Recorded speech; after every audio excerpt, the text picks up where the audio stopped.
Flory Models Tuesday live. Here we are on the 25th of October 2016 for today's Q&A. So me and Steve are here for the next couple of hours answering some of your questions that you've posted up in the forum.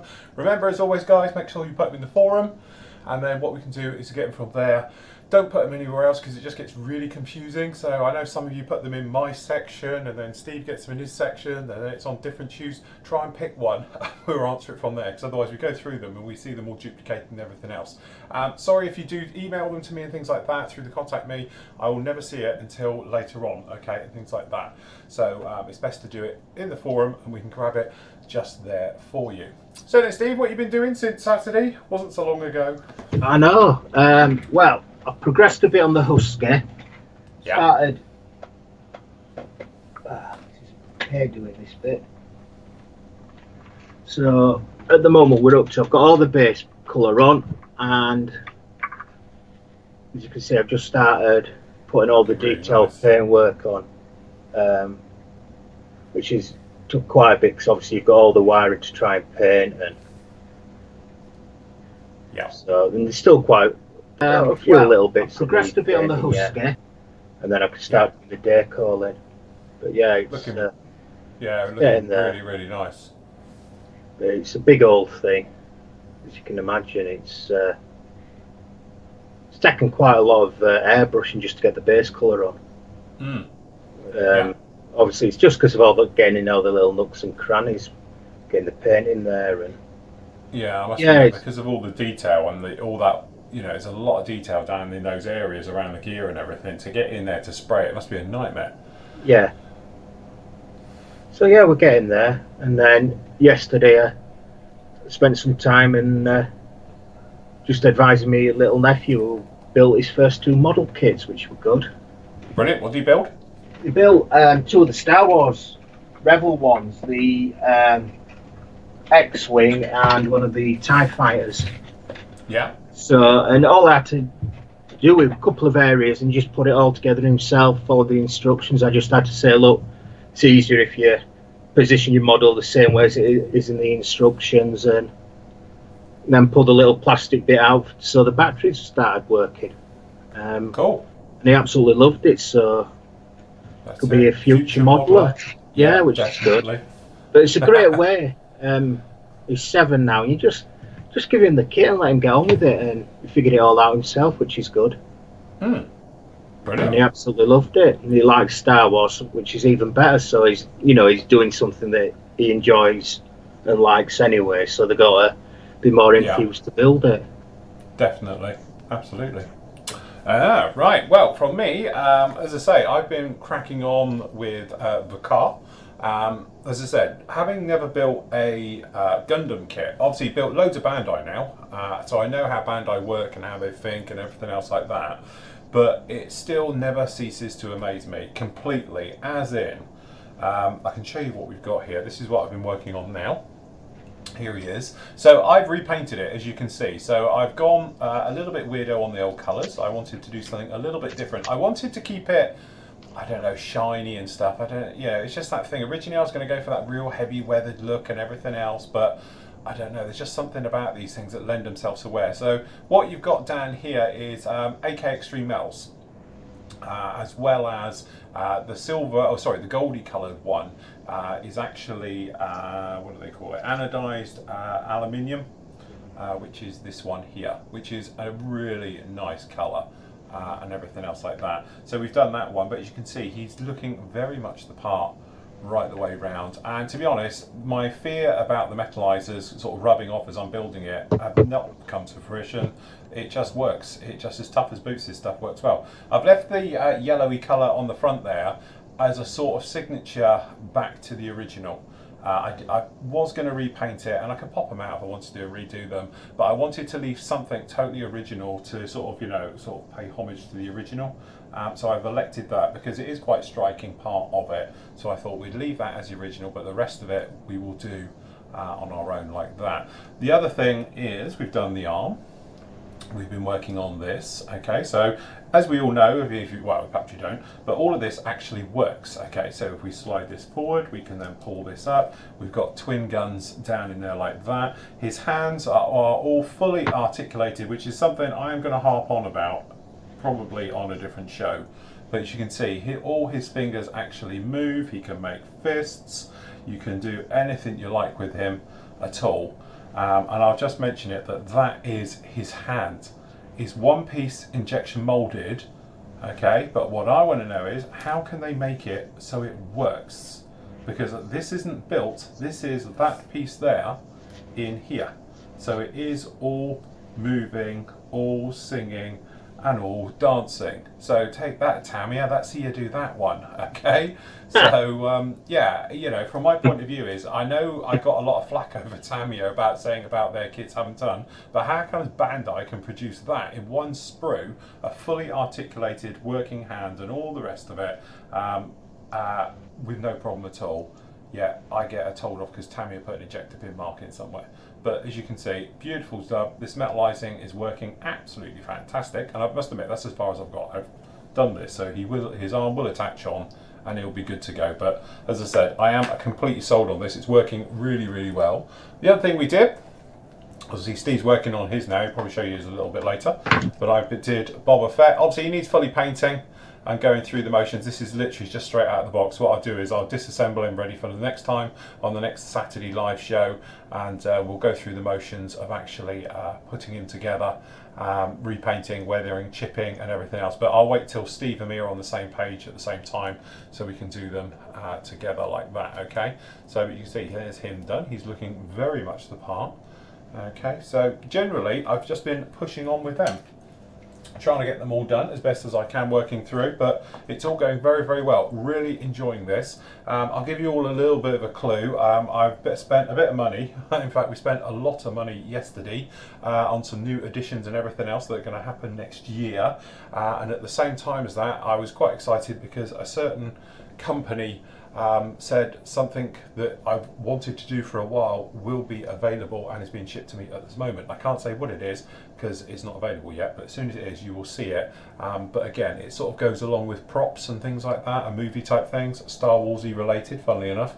So probably be doing that for around about the December sort of Star Wars special, maybe on a one-day build theme to give you a clue, and everything else like that. So yes, very much getting on with it. Thoroughly enjoying all of this though. It's working very, very well.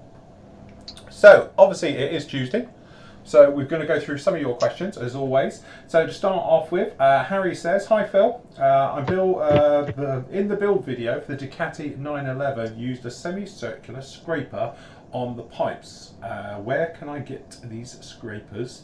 Can be purchased?" Well, you mean these guys? So these ones here are them. These are Alec, which is AL, is it EX? Or EC they do it, I don't know, one or the other. But it's these guys. Really, really handy. And there's loads of knockoff versions of this and all the rest of it. I've yet to find one that quite works as well as these. Okay, very, very good stuff. Best place to get them in the UK is from Models R Go. If you go in their section, and I think they've got it under scrapers and riveters, you'll see them in there. They do another couple. That one looks like a ninja throwing star, so that's for doing like ovals and stuff.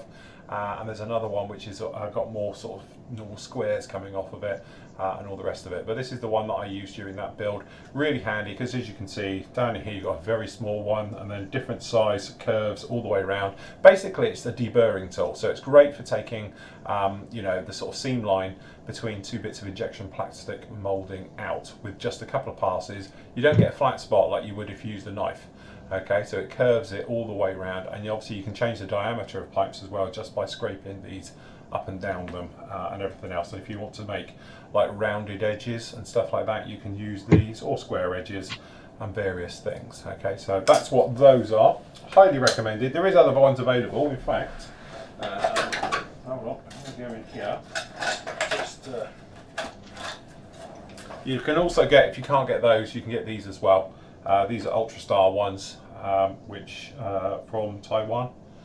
They do a few different ones as well, so they're very good. So just grab the one you want to do and go for it like that.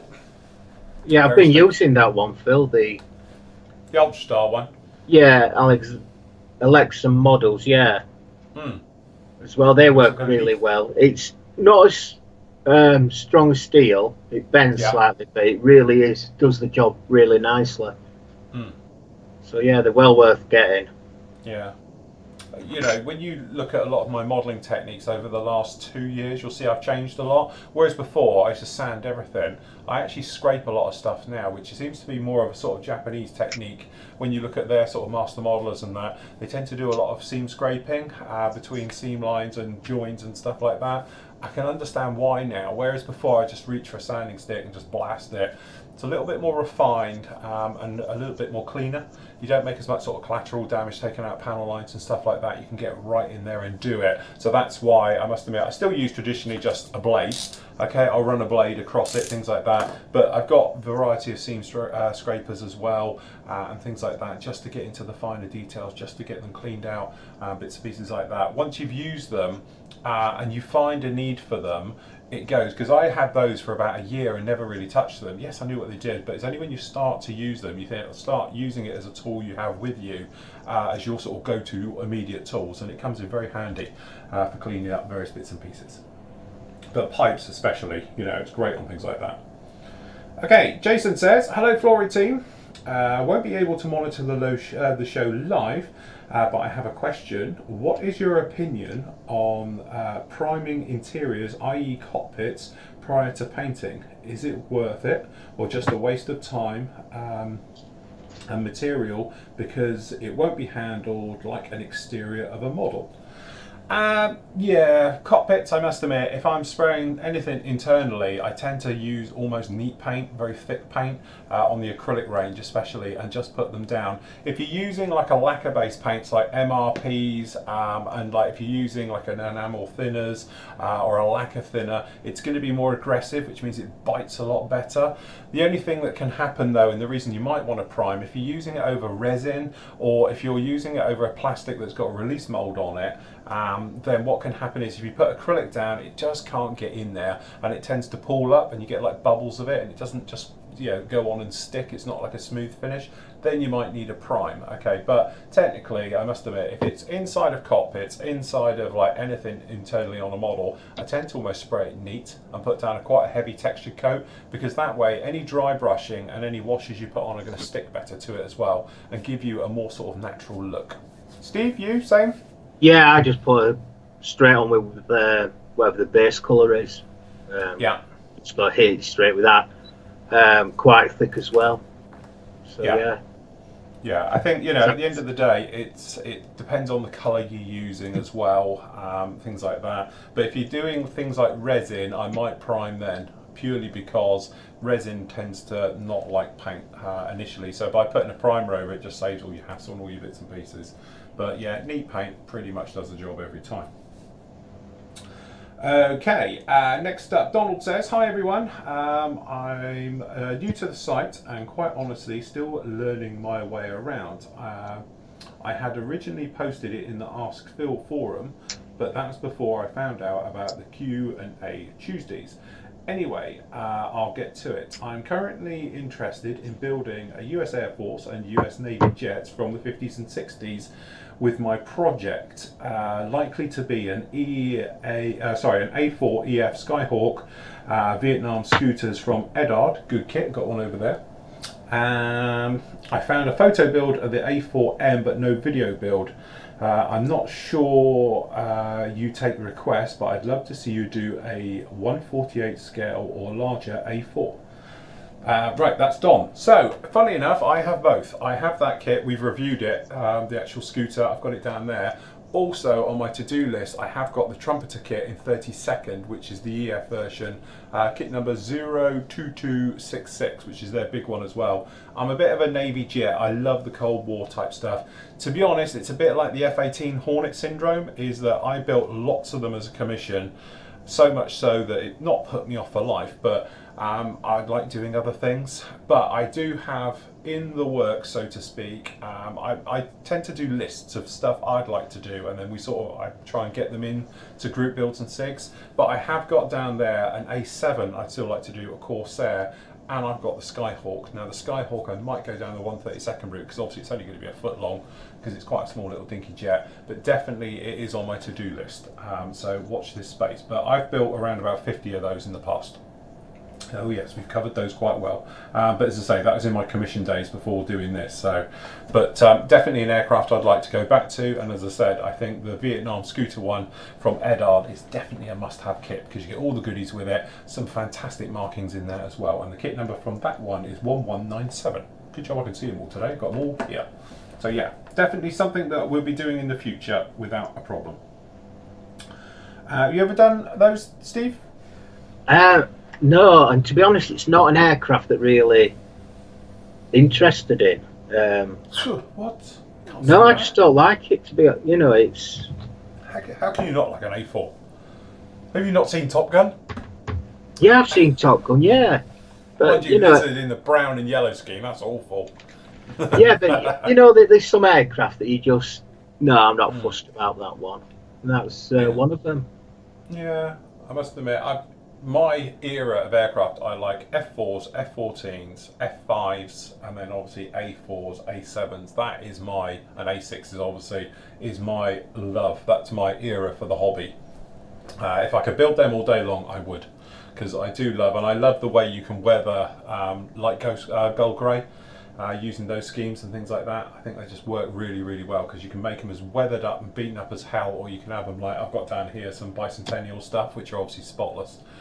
You can go either way with it, which is really nice. But yes, definitely ones I'd love to do in the future. So what don't you like then? There must be something that don't really float your boat aircraft wise.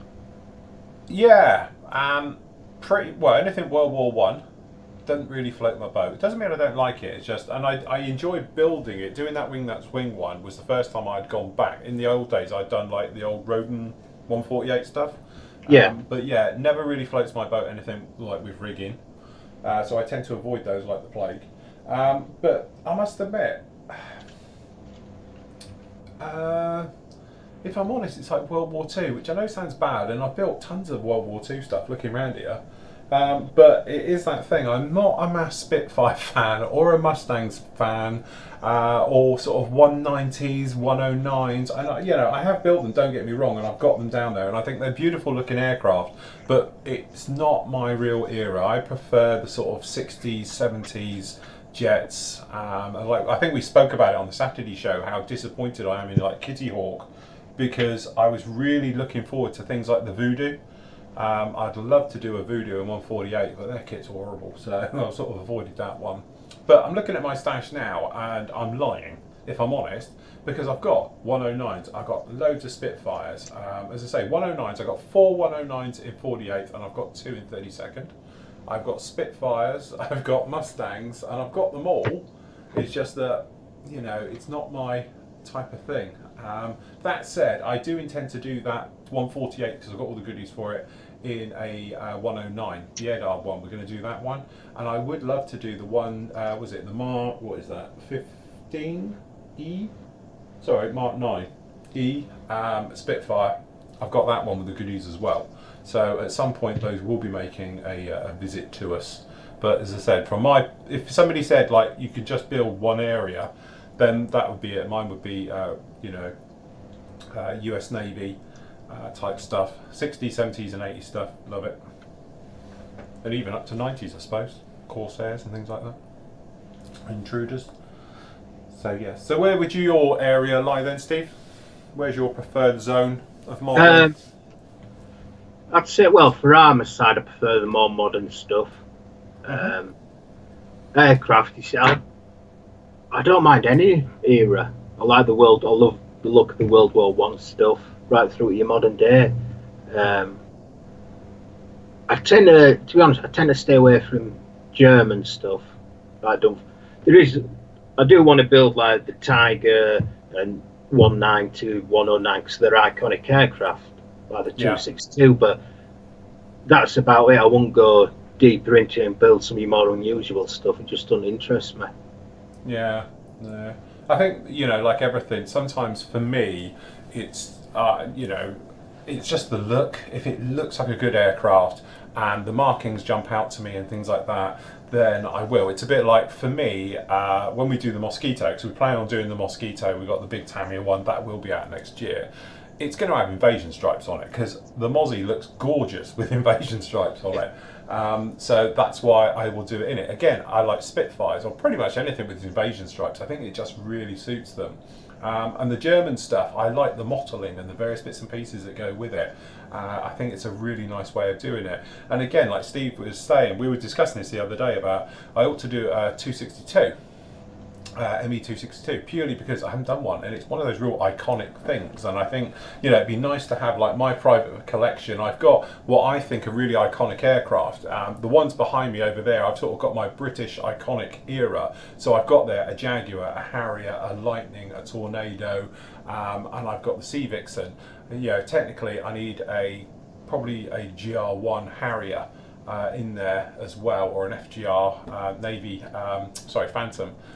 Done as well. I'd like to do those to sort of complete my era, but what I'd like to do is then have just, I don't know, say 5 aircraft from each country covering an era in that type of thing, and then have work up so I've got a nice sort of collection just like that. But unfortunately my collection, because I don't tend to keep to one scale, I tend to do some big stuff, some small stuff, and medium. It'd be nice, like I've got in 48th of that particular area, it'd be nice to do them all, but I've got stuff in 32nd, 35th, and, you know, various larger scales. It'd be nicer to have smaller scales and have more of them on display, because we were saying the other day it's space for display. I'm trying to put them somewhere. Okay, so Keith says, hi guys, really enjoying the Flory Models site and the forum, returning to modelling after some 40 years. My question is about dioramas. You don't seem to mention too many about either building or painting or weathering them on the site, other than stands for aeroplanes. Is there a reason for that? We've covered this quite a lot. Basically, I'm not artistic enough to do a diorama. As far as I'm concerned, a diorama is a snapshot into the object you're doing. So the object you're doing, so say you're doing a tank.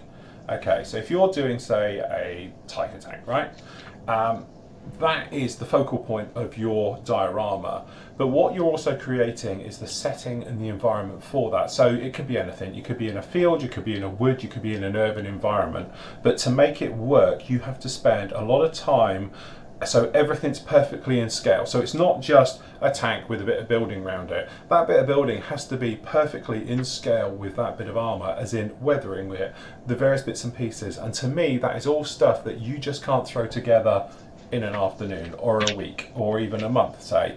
And from my point of view, what I try and do here is to show about more the modelling side rather than going down that end, because the thing is, when you're doing that, I call that full artistry. I think we're all artists of what we do, but at the end of the day, I think that when you're into diorama work, and me and Steve have often commented about ones we see at Telford and stuff like that, it's stunning and amazing, especially if it's a total scratch build job. And you know, we're always in awe of them, you know, don't get us wrong, but the thing is that for me to sit here and do it, that would be a massive time commitment, because one, I'd have to clear the decks and everything for it, but also you think how long it would take to make a bit of wall, a gate, a tree, a building. You know, yes, you can buy the prefab stuff and just then chuck it all up and all the rest of it, but to me, it's still a diorama, but that would be sort of a mini dio. When you're talking dioramas, I'm thinking something like here on an A2 cutting mat, that would be your area. So you'd have your armour, your figures around it, your buildings, your trench, your revetment, whatever it is, and do it that way. And the same goes with aircraft as well. Yes, you could do it on the ground. Aircraft, all right, a bit easy, you could do a bit of tarmac and get away with it. But if you did want to put it into like a revetment, you know, gear around it, it being worked on, it being armed or something else like that. Again, it's almost mini models for every single section, and that's what I say about it. It's almost like you would treat everything as a mini model, like a figure. It'd be equivalent of figure painting. That's a whole thing on its own. Okay, and then obviously doing the equipment, you know, the weapons, the various things of what it all is, and it's all stuff that's probably a little bit more than what I could show just here in a 6-week part build or something else like that. It's something I would like to do, but it's something I'm, one, not very good at, so that's why I might have played around with little plinths, if you like. So I did one for the World War One, we showed about that, and I showed about plaster Paris on the base, putting some tracks through it, making mud and how to make wet mud. by using gloss and just mixing it in and with washes and things like that. That's up there. Look at the World War One. The Sherman tank, we did a little base for that one, something very simple. Again, a little bit of plaster of Paris, using some grass and stuff. And then I showed really simple stuff, and that's what the Typhoon went off on, and that was on that one as well, on the 124th Typhoon.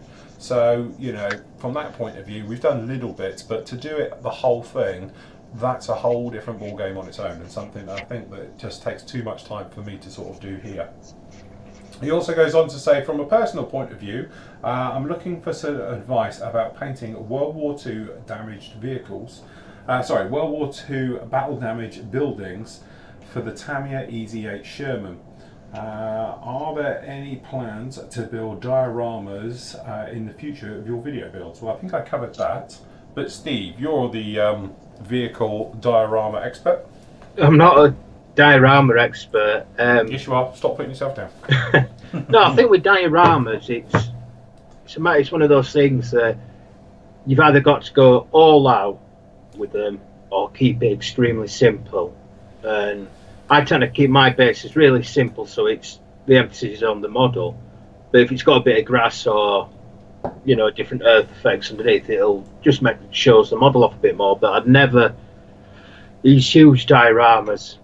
No, I think it's a whole new skill set, and like you say, it's very artistic as well, and very time consuming. You know, as I say, we've looked at some of the stuff at Telford, haven't we? And we've spoken about it before at great length on here, and we've said that the guys who do that, that's another level. Because what you're doing is you've made a fantastic model or whatever it is, and that's your centerpiece. But then you've gone on and you've created a world for it that's telling a story. So when you start putting the different layers of everything you've got to do to it to make a good looking diorama, you know, then that is something completely different than modelling. It's almost taking modelling to, you know, 100. It is that thing where, you know, you're not only focusing on building a great looking model and, like, you know, here it is and it's done. You know, you could take Boba Fett here, okay, and you've built him, you've painted him, weather him, right, it's great. And you say, right, I'm going to put him in diorama.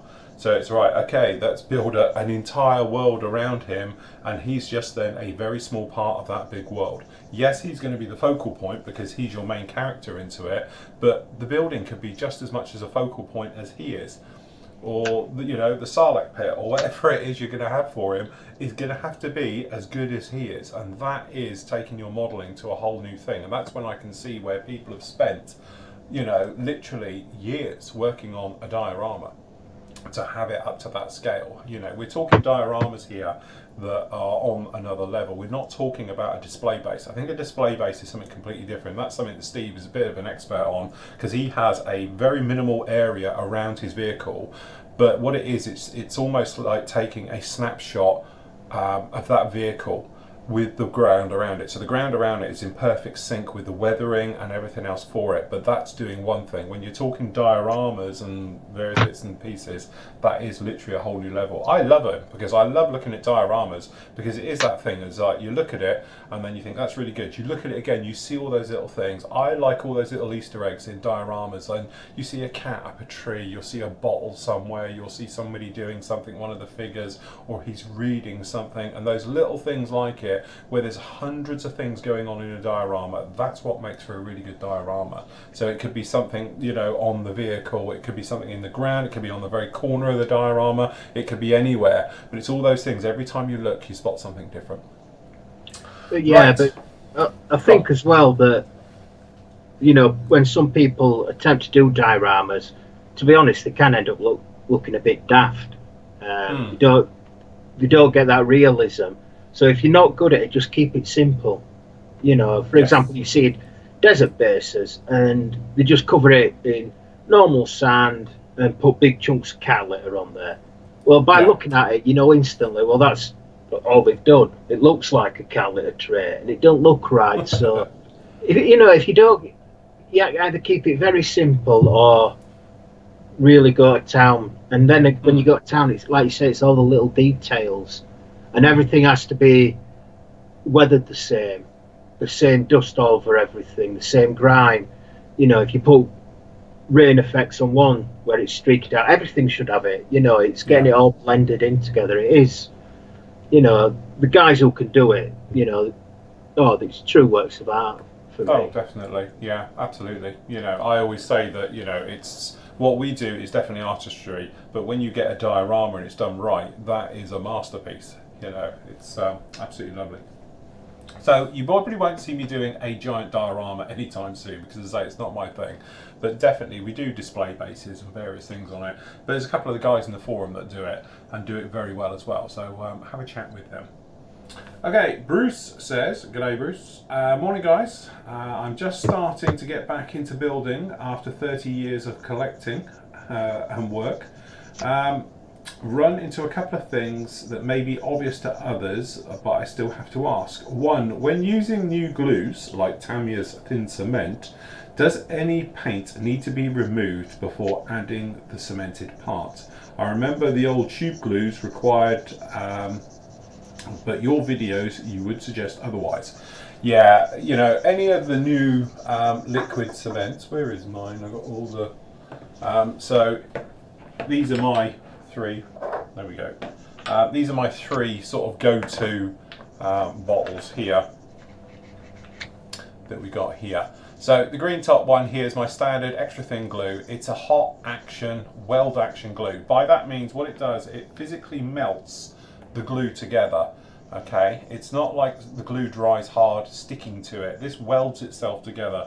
So does the old quick-set one as well. This one over here doesn't do it as much. It does it a little bit, but this is actually a resin which holds it all in place and all the rest of it. It's thicker, but it does do a little bit of weld action, but not as much as these two do. And because of that, you don't have to worry about the paint, because what it physically does is eat straight through the paint, straight through the plastic, and makes everything really strong. In fact, it will make it just as strong as the actual plastic itself, if not stronger probably, and things like that. If you're using super glue on the other hand though, yes, you do want to scrape clean that area, because what's going to happen is if you ping it off, you're just going to take the glue with the paint, clean off the plastic and leave the plastic around it. So Well, switch your camera back, Phil. Sorry. So from that point of view, yes, you do want to have a look at cleaning off the parts first. But even that, you know, what I tend to do is I will tack weld something with a little bit of super glue just to hold it in place. Then I'll give a drop of this with capillary action. So you just touch it, you don't brush it, you touch it. The capillary action goes in, it then eats through the paint, eats into the plastic, and then gives you a super strong joint. Steve, same? Yeah, I'm saying with them tactical. Only one really you should really scrape a little bit of the plastic off is super glue. Because if you knock it, it'll just take a chip of paint off with it. Yeah. You really need the two surfaces to be together. But yeah, I just do exactly the same as you. Don't have any problems with doing that way. Yeah, definitely. He then goes on to say, what camera or type of camera would you recommend for taking close-up in-progress shots? Any, literally, as long as you've got good light, any camera will do the job. Literally, you could use your phone, which to be honest, I don't think people realise this. This is I've got an iPhone 7, but when I had the 6 as well, I did it as well. All of my photos were done off the phone, because it just works. It's really straightforward, very, very easy. I don't actually do any of this post rubbish and all the rest of it, but any point and shoot camera and all the rest of it, my only advice is light. Get as much light as you can. Daylight is obviously always going to be best, but get as much light as you can without glaring, okay? So if you do have a situation it's really reflecting off the object, then just back it off a little bit and you'll be absolutely fine. But I'll now hand you over to our photographic expert. Yeah, right. No, I totally agree with you, Phil. It's light is everything. That's the key, especially on close-up work. You know, the more light you get on it, the sharper and better your pictures will look. But yeah, any camera will do. From, you know, you can get some good ones. Your phones are brilliant. You'd be surprised how good they are now on these little, like on your iPhone 7. You know, it's a fantastic little camera. But yeah, just get a good light source onto it. Probably the best is if you can use your task lamp. If you've got a daylight bulb, just put that and you can position it, or use sunlight. Just put in decent daylight and that'll be good. But yeah, light. But as you say, light is everything. Like what we do here, I know, everyone comes here and they're like, "Oh, bright, isn't it?" Honestly, it's what you need. It's what gives you good quality video and photos and all the rest of it. It does seem to be overkill when you've got above us, like God knows how many, I don't know, probably 600-700 watts of light above us here. But it works because that's what it's all key about. The camera is secondary to light, I always say, because any camera, modern camera, will do it, but it's just the light source. If it's gritty, it's grainy, it's not sharp, it'll be light every time. He said, appreciate the site and what you do. By the way, are we getting, when are we getting the next review from Steve? Good point. He's got all the gear now. Did you get your microphone yet? No, you're supposed to be sending me one. No, it is. I sent it back with the guys last week. No, one of them's got it. I'll chase them up, but they have. I gave it to them to take up to you for you. Oh, right. Shotgun mic. Well, I'm meant to be seeing Rob. He's meant to be over on Sunday. So right. They might bring it over. But one of them's got it. Well, it left here with them anyway, so that's it. Your new audio will be up with you soon. Okay, so Christopher says, hi guys, with hopefully a lot of builds to come, do I protect the bigger models from dust? How do I protect the bigger, earpiece falling out, product from dust? Is it worth the money buying a big custom-made acrylic display case, for example, one with a height depth of 60 by 25 for a ship, or is it cheaper to DIY it? What do you guys have? Well, I think you've seen mine. I like those little trumpeter cases, which are 35 by 35 by, I don't know what that is, 20. That's the ones I tend to use. Well, actually, hold on, I have one right here. Saying all of that, I've got one in front of my face. This is where I dropped my model. This is my older one, to be honest. But yeah, that's my one, which I've popped the chieftain in for the minute, but we can change it. These are trumpeter. I don't know exactly how much they are, because I'll be honest with you, I wait for a company to get them on special, like Creative or someone like that, and then I'll do it. The great thing about these, completely sealed. You're not going to get any dust or anything whatsoever inside these cases. As I said, if you wait for a Creative to come along, you can pick them up for around about sort of 10-15 quid, and they're great. Normally I think they're about 20 odd quid. They're just plastic, injection molded jobs. You can go out and obviously spend as much as you want. Okay, I've got 3 large display cases which came out of Argos in my case, and I've bolted them together and opened them up so they go right the way through instead of them being individuals, and done things like that, which is another great way of doing it. I think I paid 180 quid for each one, which is nice. They've got the mirror, they've got lights built in and all the bits and pieces, but they still let dust in because they've got a gap, they're not airtight, so you're going to have that problem. I know, Steve, you've had various cases, haven't you? Yeah, well, I've got them IKEA ones, but yeah, some I think those ones that you've got, them trumpeter ones, are a good idea for a certain size, but on your really, really large stuff, your only real option is either to go somewhere, get them and buy one, get it custom made, or I don't know, you could get the perspex cut yourself and make your own display cases. My advice would be is to do as Steve said. You can buy perspex quite cheap, cut it and glue it yourself. It's not rocket science on that one, it's just literally gluing it in, and you can do it, because when you get to a certain size, and we're basically talking anything over a foot big, it gets incredibly expensive. I mean really expensive very, very quickly.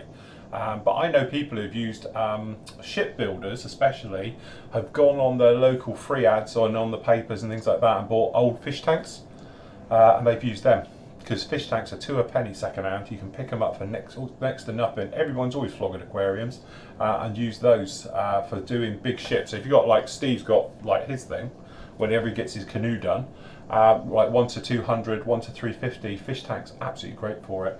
But again, it's one of those things, you can look at it in a custom way. Obviously, you can just go out and buy the trumpeter series of ones, which aren't too bad, and I must admit, they're pretty good value for money, they last you forever, and they stack, which is really handy. So if you're in that thing about space, you could stack them one on top of the other. They're very light as well. It's not as heavy as glass. I know other guys who've gone down the route of glass, but that's really heavy stuff to lug around and move it. It's all right if it's permanent. But yeah, it's personal choice on it. But trumpeter ones, absolutely. Display cases, if you're going to go down that route, start off with. Highly recommend, as Steve did. He's got the IKEA ones because they're really cheap, aren't they? How much are those? They're only £40, or I don't know Yeah, if they've gone £40. up. But the only problem is you still get a lot of dust in there. It's Yeah, amazing how much dust, because there's a big gap around the doors. Plus, you can't get much in there.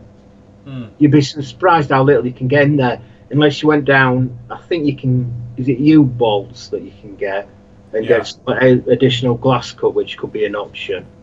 yeah, Yeah, we really need one of these like your Argos type people to build some more glass display cases.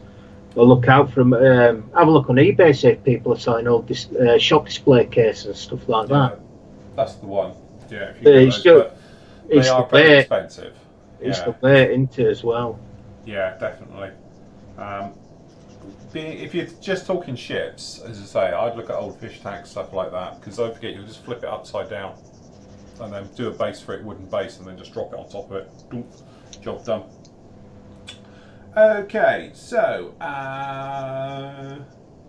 Finn says, hi Phil and Steve. Sorry, because it was Kim. No, one or the other. Okay, so we're going to go with Finn. Hi Phil and Steve. Question for Phil. Didn't you talk about building a Kenworth truck earlier this year, or was it something wrong with my money? No, I did. It is here. It's upstairs actually in my other stash. Definitely still something I want to do and everything else. But as you say, there's only so many years. I usually do 15 builds a year, and I think I'm going to surpass that this year. So yes, definitely a model I want to do. It's one of those on my bucket list of trucks and various things I'd like to do. So watch this space. It will appear at some point in the future. Okay, Nigel says, hi Phil and Steve. Must say I quite enjoy looking in on the Q&A sessions. I would like to ask a simple question about the presentation. In the bottom corner of Steve's quarter screen, there's a small image of what the screen is in front of us. Why is it backwards? For example, if Steve's bench is on the left, we all know it should be on our left. Yeah, we've said about this. What it is, Steve, that's what Steve sees. He gets that view. So when it cuts to different camera angles and things like that, Steve can see exactly what we're all seeing, because that's what he sees as well. I get a version of it, and then we get another version of it. I've got on a separate monitor. I run in two monitors over there. So yeah, it's just the way it works, because Steve's coming in as a Skype call, but instead of just seeing me, he sees everything you see, so that way we can point things out in the forum, and also that's when Steve reminds me that the camera's at the wrong thing and various bits like that. So it works quite well. So that's technically a view of what a Skype would be in, if you know what I mean. So here when you're doing Skype, you see yourself. That's why he sees that like that. Okay, and why it's backwards, I have no idea. I think it's just that thing. It's when you're, trust us, when you're doing this, if you've got a good camera and a camcorder with your flip out screen, you can, on the expensive ones, you can tell it to mirror. So i.e. if you do that, it will mirror you completely, but technically that's back to front because it's not what you see, if this makes sense. So if you're running like I do, and I've got over to the studio software, which is what does all the intros, and we can do different camera angles. If I do that, we do that exactly. You know, it mirrors everything. So it's just a bit confusing when you first get to it, because if you don't have the mirror on, when you do that, it goes the other way, and you have to, that's when you see people and they do this with models, and you do this, and obviously if you hold it up, you go that way. On the video, you go the other way. So that's why you see people doing a lot of this, trying to work it all out. But that's all that is. So I don't know why. It's just one of those things that they do. I would like to know what you make an acrylic wash and an ink wash, please. As I get older, I forget stuff, and I'm looking at making a wash which is more friendly to small assemblies than enamel washes. Well, obviously you can do an acrylic wash and just mix it purely with something like an airbrush cleaner. That's what I tend to do. Works really well, gives you great capillary action, it flows, and that's what you're trying to do. But just be careful, if you're using an acrylic on top of an acrylic, it's going to etch in because it's going to melt into itself. Yeah, if you were using an enamel over an acrylic, obviously it just lays on the top, so you're not going to have a problem with it. That's why you tend to use an enamel over an acrylic and things like that. Obviously lacquers eat through everything, so you want to avoid that one. But I would use airbrush cleaner in a wash with a little bit of an acrylic. The only trouble with the acrylic, it's a thicker, heavier pigment, doesn't tend to flow as well as something like an enamel wash. Enamel wash tends to cling around a bolt head or a line or whatever it is, where an acrylic, when it dries, you tend to get the tide mark, and that's because it pulls off of itself as it goes in and all the rest of it. Steve, washes, what do you use? I'll either use enamel, stroke oil kind of washers, or your wash. I do have some ink wash. I occasionally use that, but that'll be around mainly in like cockpits, small areas like that, where I think, you know, that's more like a quick wash for doing a quick pin wash. I'd use that. No, I'm usually enamel and your wash. I must admit, I tend to use the clay wash, and I'll put a little bit of airbrush cleaner in it, and it flows absolutely fantastic when I'm doing it. Or an enamel. I must admit, I quite like the AK washes now, just purely because it saves me having to knock some up. So you just unscrew the lid, put your brush in, and away you go, purely because I'm very lazy. One last tip, you said about putting super glue on tape. Did I? Oh yeah, when we was on about sticking my arm to it, that's some time ago. Yeah. I use a lid of a Pringles tube. The super glue sets hard, and then after a while you can simply peel it off, leaving the lid as good as new. That's a very good tip. Yes, definitely. I must admit, I tend to not do it anymore. It used to be over here. I used to have the tape. If you look at any of my old videos, I am a little bit better now. I tend to use the upturned of paint pots and just do it, put them on there, let's wipe them off afterwards, and job done. And then obviously when the paint pot dies, it dies with it. But yes, that's when I used to have it, always have a corner here and put my hand in. If you look at my older videos, you'll see it. You alright? How's it going? Is it going together now? Yeah, I didn't put a part on, but I just figured out where it should have gone. You know, when you check your sprues and you see where's that part, why ain't that on? Yeah, what's that one? Where's that go? Yeah. Oh, looking really good. That's it, really. Fantastic. Hold on, let me make your big screen. Hold on. Looks quite really good on There the we go. stand. It does, doesn't it? Yeah. Bigger than I thought. And I love all the detail on the back, all the engines. Yeah. Really nice. Very, very nice. A couple of like clear parts to go on, and I need to do the figure for the inside and where to put. You've got the Han Solo when they were in, is it Carbonite or somebody put him in? Yeah. Tiny little hands there. On his sledge. Yeah. Yeah.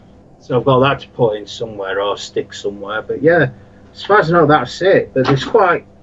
I don't know what that bit's for on the base. Completely. Didn't it say? No, it's not in there. Oh, right. Unless I'm totally missing it somewhere. I'll do another page. Well, it just seems a large part, doesn't it? Yeah. But no, it's not. Oh, there it. Oh, I think it's optional. Oh, right. So you can either have it like that at the front, Hmm. or you can use that as on the front. Yeah, that goes right. on the front either. I think that's. By all accounts, that's if you're having it where it's Flat. horizontal, flat. Yeah. you Landed. use that. Yeah. Yeah, that's what you use that for. Ah, right. Yeah, because the landed position is when he's horizontal, and then he flies vertical. But that's a whole.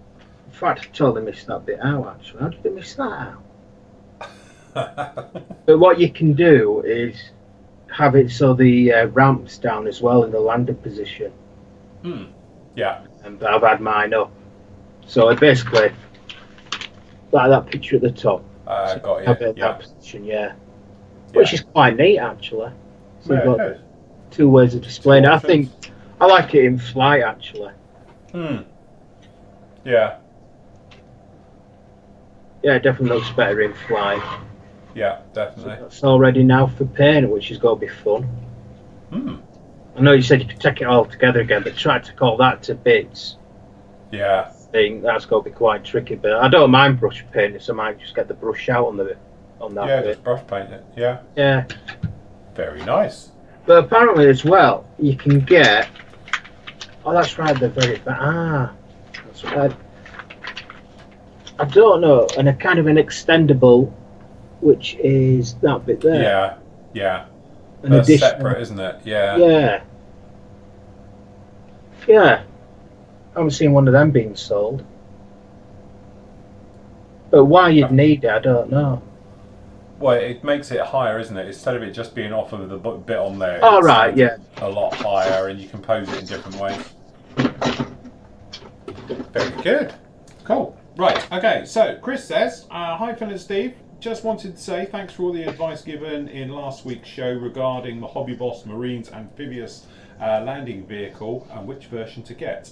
I went on a hunt for the kit Steve recommended with the applique armour." Yeah. And got it from Model Hobbies for £26 delivered. Bargain. My question to you both this week is, where can I find who makes the interior green colour in acrylic for the vehicle's interior, assuming it exists? I'm better off trying to mix my own until I'm getting something I'm happy with. I don't know. Interiors? I don't know what interior colour they are. Is there a standard US No, I interior don't. green? Because a lot of interiors all tend to be white. Hmm.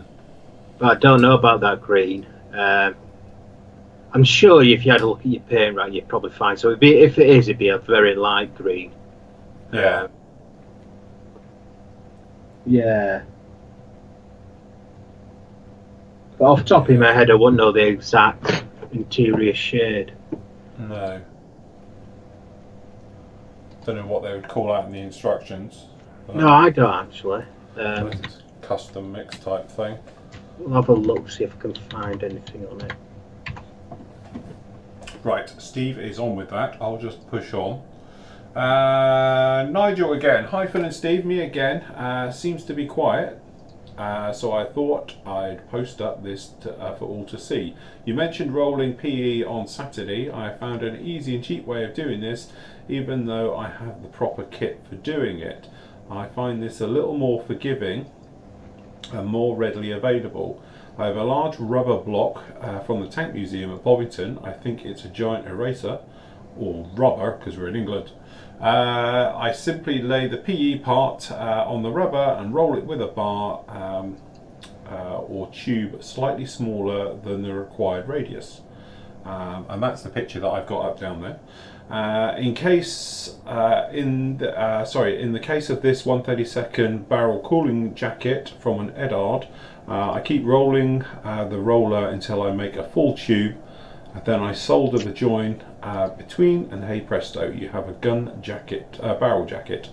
Very good, very nice. Hold on, if I bring this over here, I can. There we go. Okay, just one last question. Is it me, or does anyone find trying to brush paint with Tamiya acrylics just like dragging wet sludge around on on an oily wall tile? Thanks, Nigel. Secret: put airbrush cleaner in with it, and it will flow beautifully. That's how you make that stuff work. Technically, it's not designed for being painted. It's more of an airbrush one. But if you put a drop of flow improver or a drop of airbrush cleaner in there, you'll find it will completely change it totally. Not only does it thin it as it needs anyway, but it will enable it to sort of really get good capillary action, and it sort of self-levels as well. Gives it a longer drying time, which enables it to flow and just gets rid of all your brush marks and everything else like that. Okay, Wayne Chamberlain, good afternoon. Enjoying the site, especially the live shows. A couple of quick newbie questions. Do you have any experience with Guns Super Clear 3? I think it's lacquer based clear, and was wondering if it would react badly to Tamiya and Vallejo acrylics. Yeah, I used it a long time ago. No, you're fine. All the Tamiya and the Guns acrylic range or Aquatis range are a synthetic. They're not a true acrylic. It's not like they're water based. So you'll find lacquers work beautifully with them. So yeah, you can mix them, overcoat, all the rest of it. You'll have no problems with it at all. Also, I'm working on my first natural metal finish on a 1/48 Mustang. Watching your builds, you stress making the surface as perfect as possible.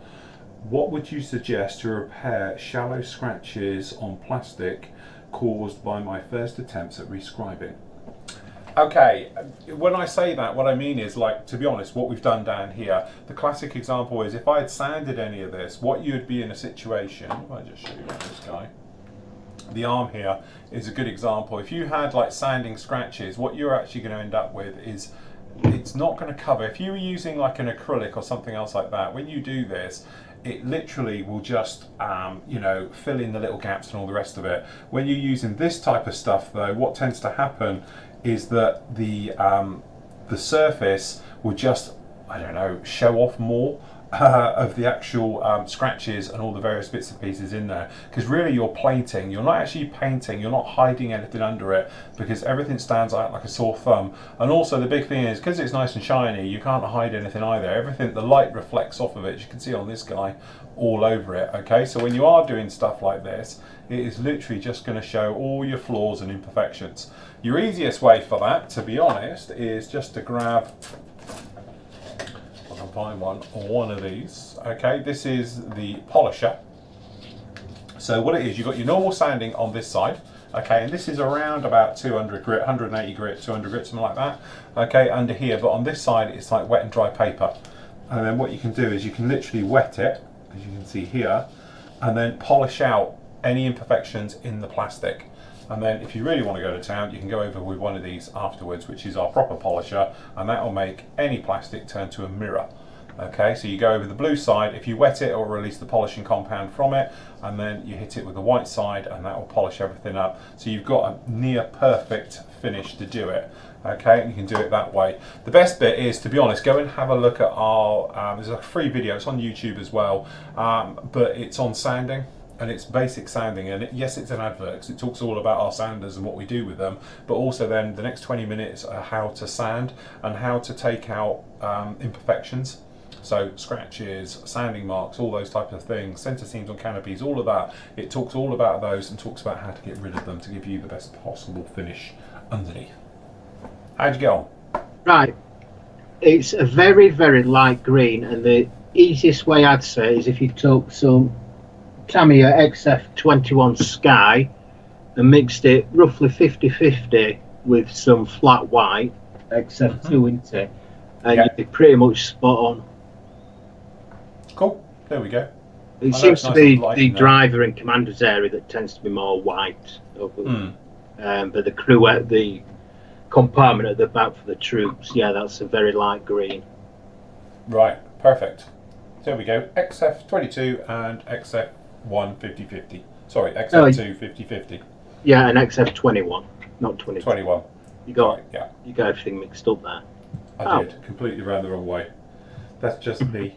Yeah, less. Okay, Josh says, Phil, I'm building the Tamiya 132nd F4J, and I'm thinking about possibly doing a chained Phantom on an aircraft carrier deck. Is there anybody who makes chains for scale models? Yes, there is, and now you're going to ask me. Who is it? There's a couple of companies out there that actually make some really nice chains in pretty good scales, because a lot of the ship guys use it as well, and some of the ship anchor chains would make very good 132nd tie down chain as well, and I can't remember for the life of me who they are now. God, don't know if you want to have a quick skimmy, Steve. But yeah, I know Stefan's used them in the past, hasn't he? Because he's replaced all the chains on his Bismarck with it and stuff like that. The other thing as well you can get quite cheap is, you know, like costume jewellery. the chains for that can be, you can have a look on eBay, stuff like that. You're gonna have to repaint it and stuff like that, but those, they do very thin chains in different type of links and stuff like that, and you can do it that way. The hardest part will be doing the actual latches, you know, the actual tie down latches, if you're going to put those onto it as well. That might be a bit of a problem. So yes, any luck seeing anything? I don't know if there's actually a modelling company that do it as such. I'm surprised there isn't. I thought somebody would just buy a load of cheap chain and call it modelling chain and double the price. If not, there's a hole in the market for someone. Go and buy a load of jewellery chain, put it in some etching fluid, and then flog it as like modelling chain at 10 times the price, because that's what everyone normally does. No, I think White Ensign Models used to do a tie down set, but they're out of business now. But I don't think that was the chains, just the little. Is that just the tie down? Yeah.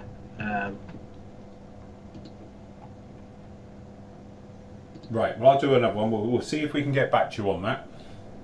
Okay, so Sean says, hi Phil and Steve, just getting into the hobby and had a blast watching and learning from you.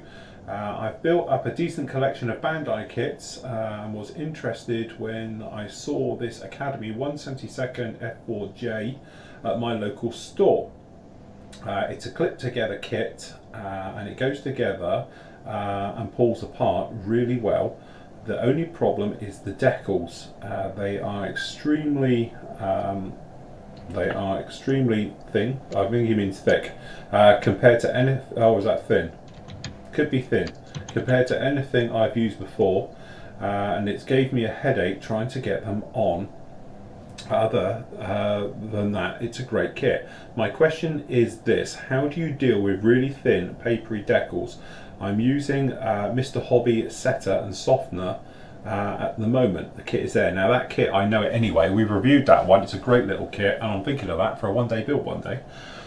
So yes, very thin decals, the papery ones as well. You just treat them with lots of water, lots of care when you're manoeuvring. When they're on the sheet especially, let them basically come away of their own accord. Don't start forcing them, because otherwise they're going to tear and rip. Rule of thumb is the thinner they are, the better they are, because they tend to adhere better and conform better. Okay, now I must admit I have got the old Neo setting solution, but I gave it a whirl and didn't get on with it so far. I haven't tried it properly, and maybe I didn't shake it enough, because I didn't realise this stuff separates and it's really thick at the bottom and milky on the top. So I will try that again at another date, so I can't comment on about it, but generally I would treat it like any other decal. Lift it off with a brush, wet the area, get it down, roll it gently with a cotton bud right over the top when you're happy with it, and then come in with your setting solution right over the top of it. As I say, normally if they're thinner, that tends to be better, and because it's a smaller one, 1/72, the decals will be small. It's not like you've got some giant thing you need to sort of get down and hopefully get it to conform in one and all the rest of it. But technically I don't use that stuff because I don't really get on with it, but I use the old micro sole, which is my sort of one of choice. I don't even really use the softener anymore, but I just use this one. This is Micro Industry, so I use the red one, which is the Sol, which is the setting solution, and it tends to work very well, no problem at all. And don't forget, if you want a setting solution holder, 40mm Tamiya tape is great because it's perfect fit in there, and it stops you knocking it over. There's your tip for today. Do it that way. But yes, paper thin, just treat it as normal, just make sure it's very wet before you go in. Here you go, Phil. The chain, a company called Caldercraft well, it's just Caldercraft. They make the chain, and by this one place called Cornwall Model Boats, and they sell the entire range of all these different chains and the different shapes, sizes. So yeah, Caldercraft is what you're after. Right, there we go. And this, like I said, Cornwall Model Boats sell it. Can be quite expensive. It's all brass, you see. That's the problem. Yeah. Never mind. Right, okay, so Brett says, hi guys, I was wondering if you possibly go through the process of doing a basic Luftwaffe modelling. What is the best technique to make it look good? Low air pressure, thin paint, higher pressure, neat paint, any pointers would be great. Now, I did a standalone, I think it's a 1 hour video just on this exact subject. So go off and have a look at the FW190 build. Hold on, I might even be able to point you in the complete direction if I've got this correct, which I might do. Yeah. So don't take any notice of that. Hold on. Right, hold on. Where is it? So if you go over to here, typical, log in. Amazing when you're not even logged in your own site. Right, okay, so down in here, this is the one for the FW190, and then down in here, I've got to remember where it is now, you've got us doing all the work on this guy, and then when we got down to actually doing something with it, so you've got all the sections on re-riveting, everything. This is our big super build of the year. And then, where are we? Where is mottling? That looks like mottling. So there we go. That is the mottling video, and it shows. I'll just skim you through. I can show us because it's my video. Really down as far as this panel line running just down on here. So you'll get all of this. Down on here, we're probably just going to bring it a little bit further as we bring it all the way down. And that will just talk all about doing mottling from start to slowly, finish, right the way through. Actually, I think that's doing camo. But a little bit later on, it does go on to mottling, I think. Or is this one just on there? Hold on, you might be the next part. Yeah, sorry, next part. Scrap that. Stop that. Is it? I don't know actually. No, it is that one. Yeah, no, it is. That's all about mottling down in there, I think. So it's all about doing the camo work, the mottling work, and all the bits and pieces. There we go. So I show you all about doing it, the different camos, the mottling, the various bits and pieces. Okay. Right the way over it. Okay. Bit. Stop. There we go. Quick, get rid of that. Otherwise, it's going to buffer us out. So there we go. That will cover everything you need to know about it. So in a nutshell, with that one, you're just finding that balance between the paint being thick enough to cover nicely and not to get overspray everywhere, because obviously the higher air pressure you are, the more you're hitting it with it going everywhere. So you want to lower the air pressure, thin paint and build it up, but you don't want it so thin that you get spidering and all the rest of it. And we talk about that and cover about that all in that build right the way through. So yeah, have a look at that one, you'll be absolutely fine. Okay, so next up, we have Peter. Peter says, hi guys, I'm going to have a crack at a Gundam, but I will paint it in candy colour with Vallejo metal colours, natural metal contrast. My question centres around the thickness of the paint possibly affecting the build. I will be using it as an airbrush. If I paint, say, candy blue on the armour, I will need to prime with AK, a metallic base, Alclad 2, and a candy coat Alclad 2 followed by a gloss. Right, now I can speak about this because I've done it. I didn't prime any of this. In fact, this is AK's one, which I did literally just before we came on because I forgot to do it.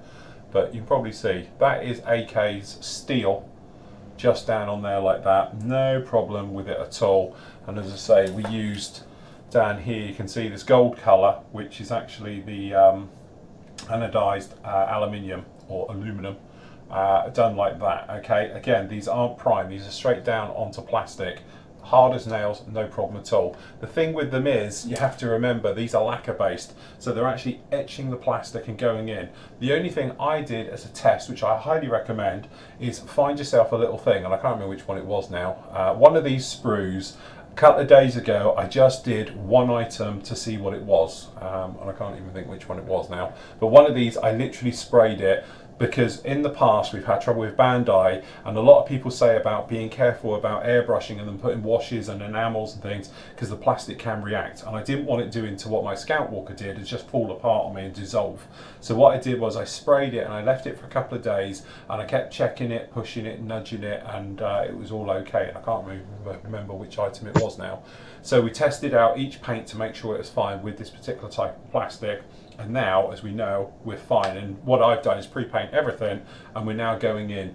Tolerances are absolutely fine because you're using a metallizer. It is so thin, it's not affecting anything. And a couple of people have pointed out to me on the older kits, it's not so much of an issue because they've got better tolerances, shall we say, as in they're not as well engineered. In fact, you might need some filler, but I haven't seen any of those. These modern ones, as everyone I've spoken to has said, you're fine with sort of metallizers, but don't go around putting thick coats on, otherwise you have trouble getting them to fit. But what I'm going to do is all the metal work, as I say, done first. I'm going to put it together as is required for cleanup and various bits and pieces. As we know, Bandai tend to hide joins in things, but like the back of his helmet is one. I might just take care of a little job down on here. You might be able to see it. He's got a tiny little seam just down the back of his head. Technically, I don't think it should be there, so I might fill that and then just blow that in, so I can pull his head off and do it as a separate. But generally, the rest of him is all absolutely fine, so I wouldn't worry too much about that problem at all. He says, am I setting myself up for smashing by certain parts which won't fit together because I put too much paint on them? Again, I wouldn't lacquer, just paint. I think you'll be fine, and then once it's together, then I'm going to lacquer it, okay? And again, I'm probably going to use something like Super Clear by MRP. It's very thin, but boy is it rock hard. It dries very, very hard. I'm looking forward to returning proper length blogs. Given where I am in Australia, it's all done and dusted by the time I wake up, generally playing the Daily Show in my office to kick off the day. 7 minutes is tantalising, but leaves me wanting more. 4-hour Saturday builds compensate a lot because I play them in bits over several days, and I appreciate your days are full, but good fill rant and a walk around your environment gives me something to think about. I miss them. You're doing an excellent job. My one wish would be more automotive. You need a car god because there's no site I have found that is doing this well. Kind regards, Peter. Thank you, Peter.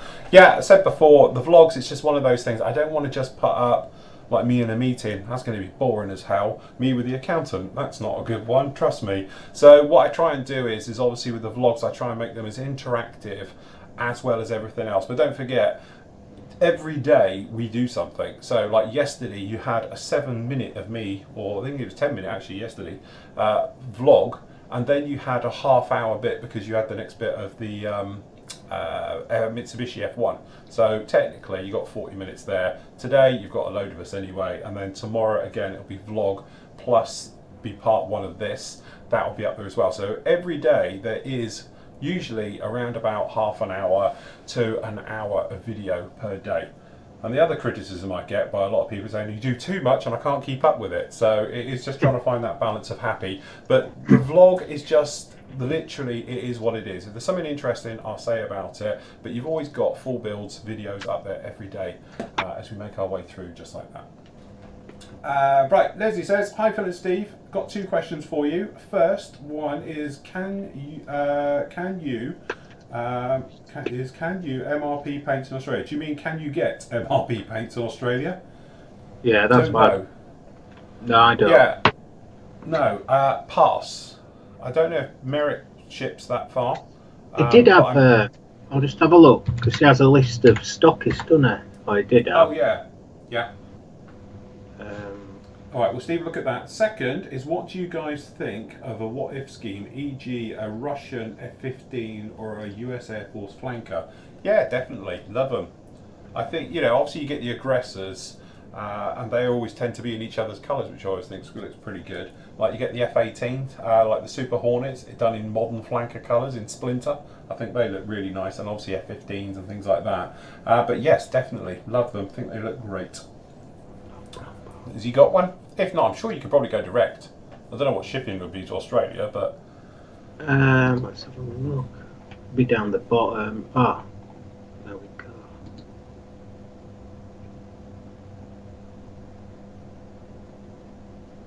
Right, we have got SKCZ, Usha, Germany. Don't know where Mr. Kit is.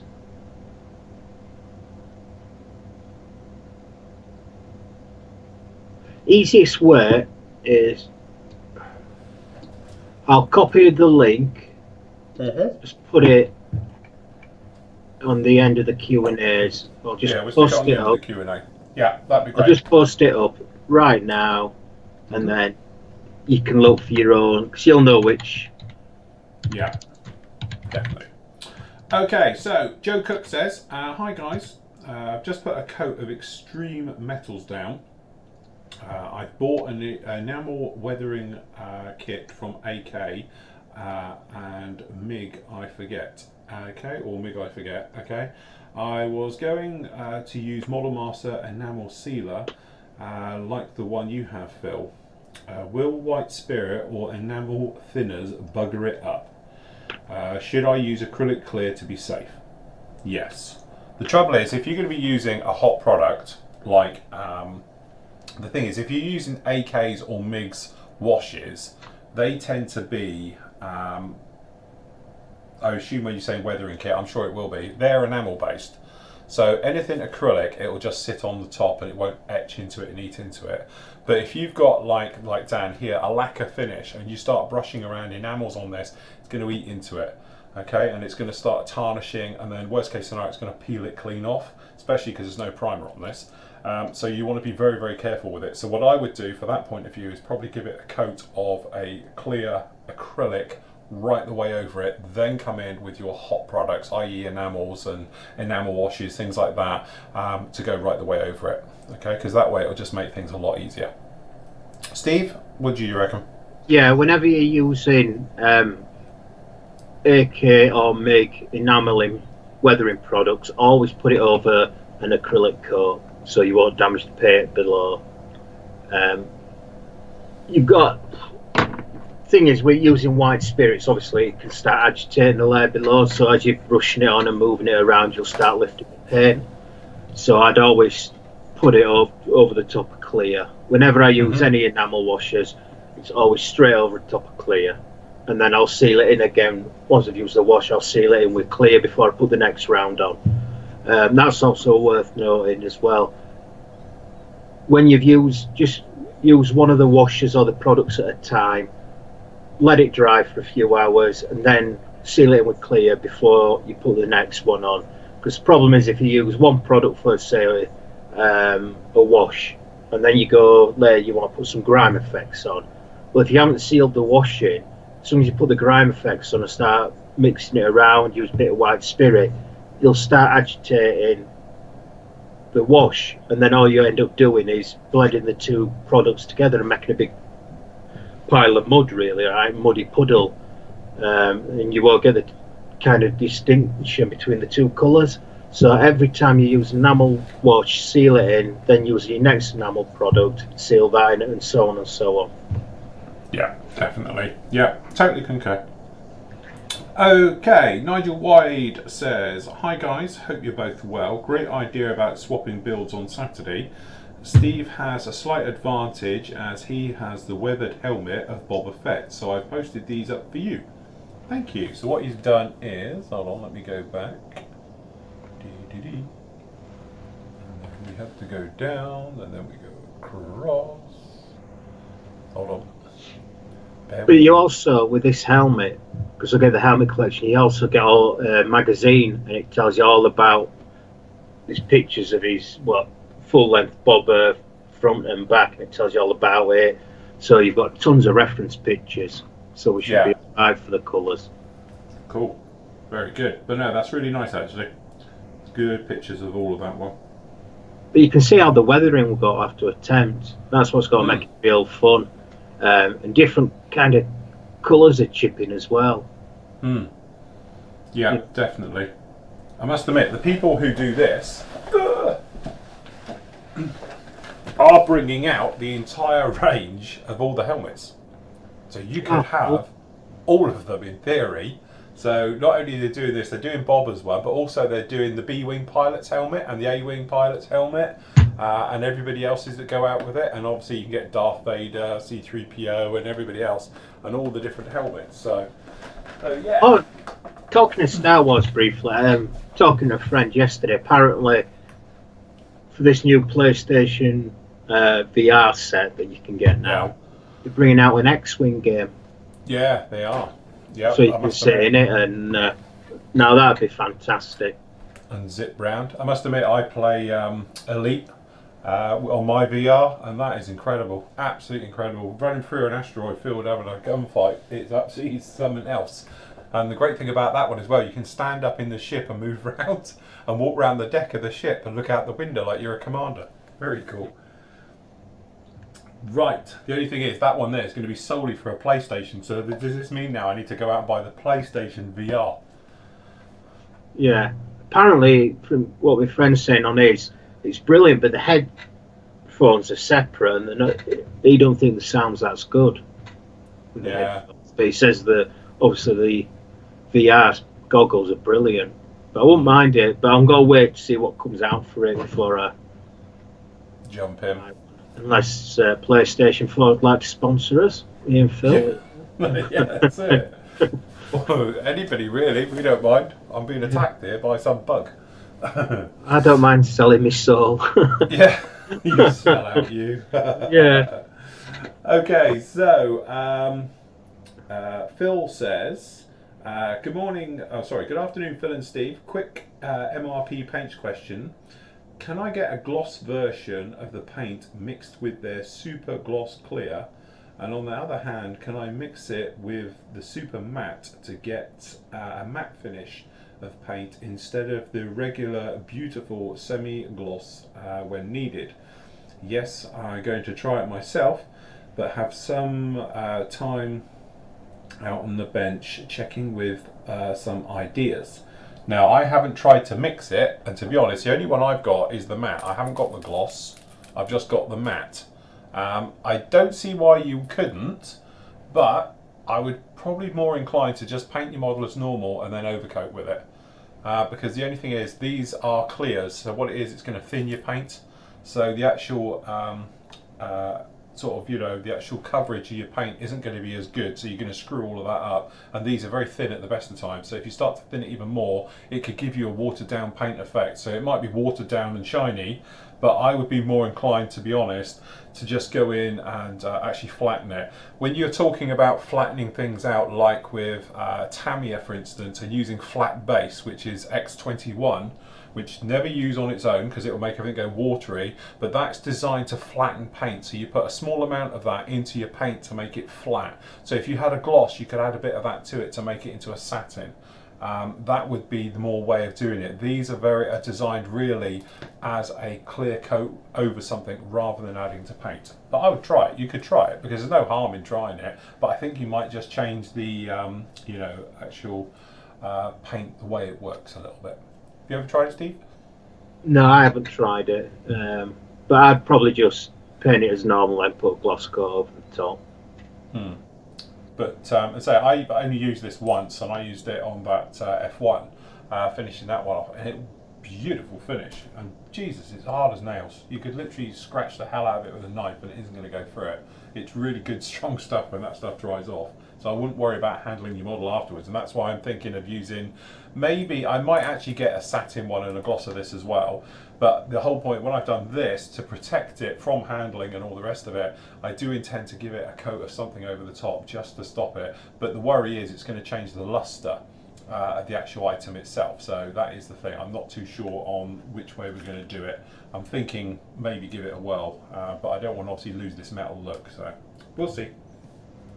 It says, another quick question. After putting on the decals straight on the MRP paint, treating it with Vallejo Set Fix and what's that? Waters? Walters.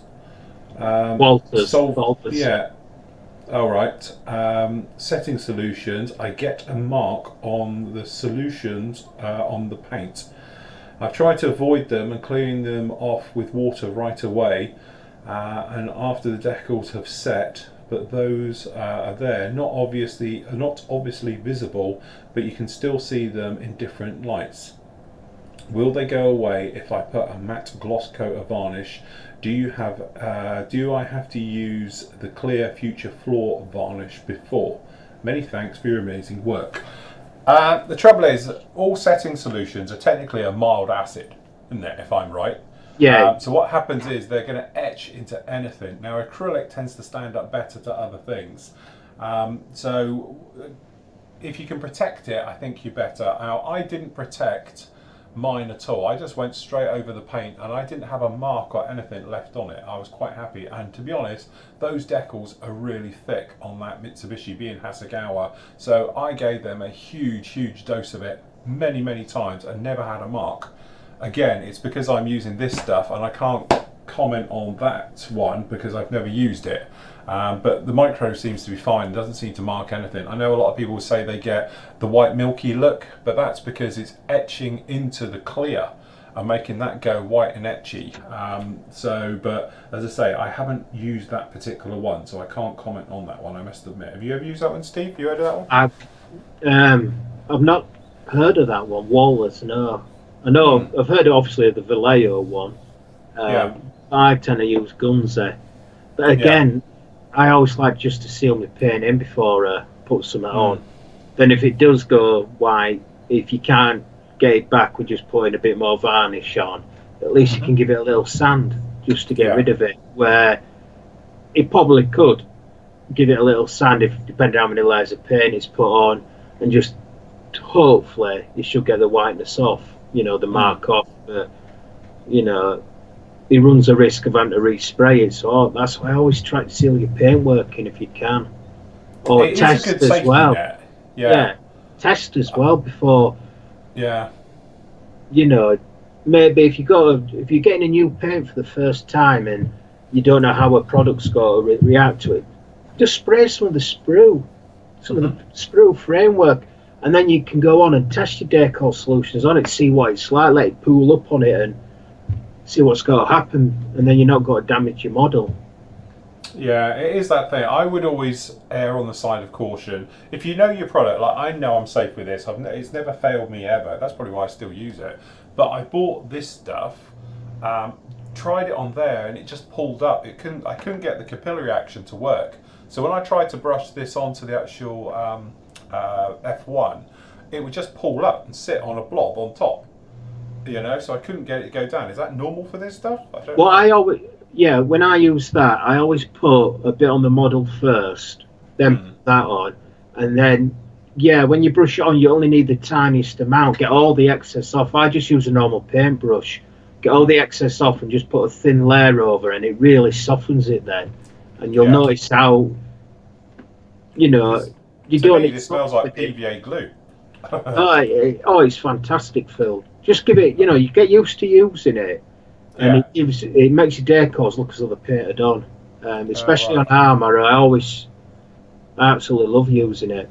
I think the secret also is you need to shake this, don't you? Yes. Because this is just like water, so this you don't shake, and because out of force of habit, I just took the brush out, brushed it on, and only afterwards did I notice down the bottom it's like PVA glue, it's thick white. So when you turned it up the other side, it was solid on the bottom still. So I think it probably needed a damn good shake-up to wake this thing up and get it to go. Yeah, the pulling up won't damage your decal with that, but if you were using the softening solution, it will over soften and it really eats into the decal and it can actually slightly damage it. Right. So that's with the softener, and it kind of, you can see it's almost like the decal's fully melted. It's over eating into it and started, it leaves a distinctive mark. So, but that stuff, it's very rare you'll have to use softener with it. That's even the most complex curves. Just put that on, and like I say, put it on before the decal. If you want to put more on top of the decal, then put some on, and then you can get at it then with a cocktail stick or your comb board and really rub it into the details. So it really softens it enough, but it won't rip. Don't rip as much.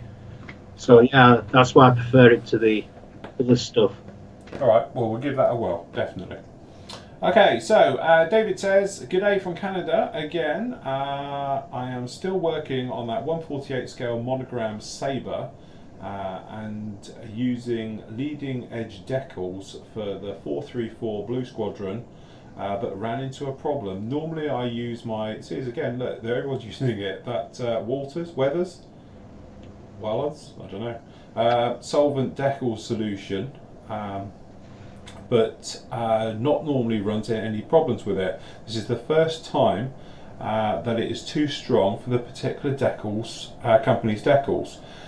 When I did a test on a Randall, I've got lots of spares fortunately, and it wrinkled. Anyway, I now find that I might need a milder setting solution in the future just in case.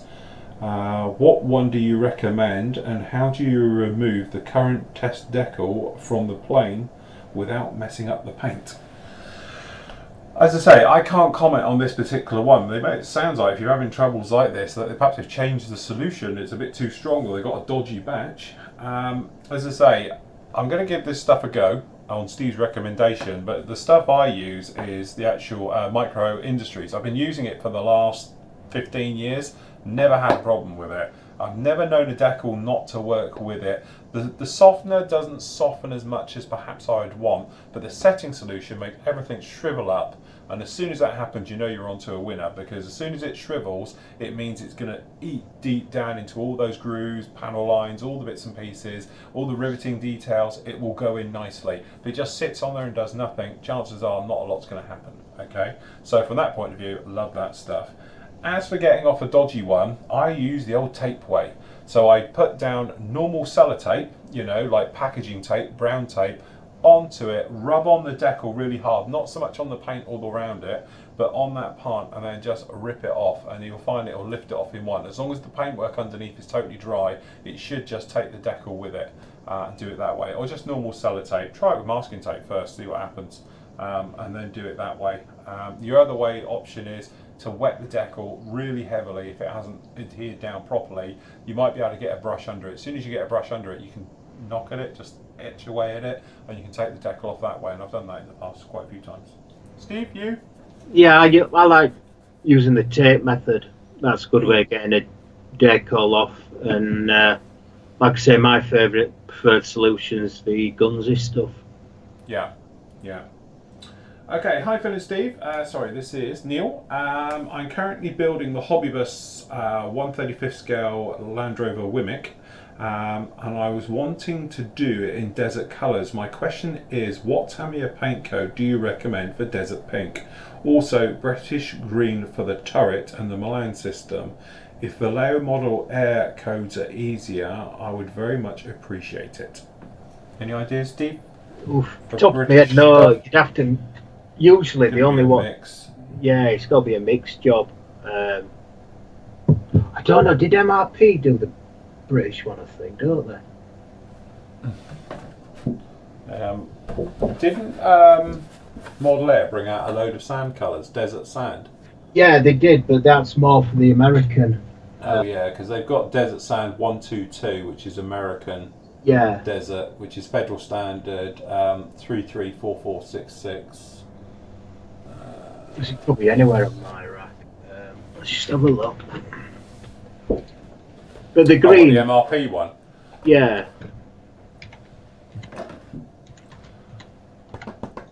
I must admit, I didn't buy any of the combat colours. I only got all the aircraft ones.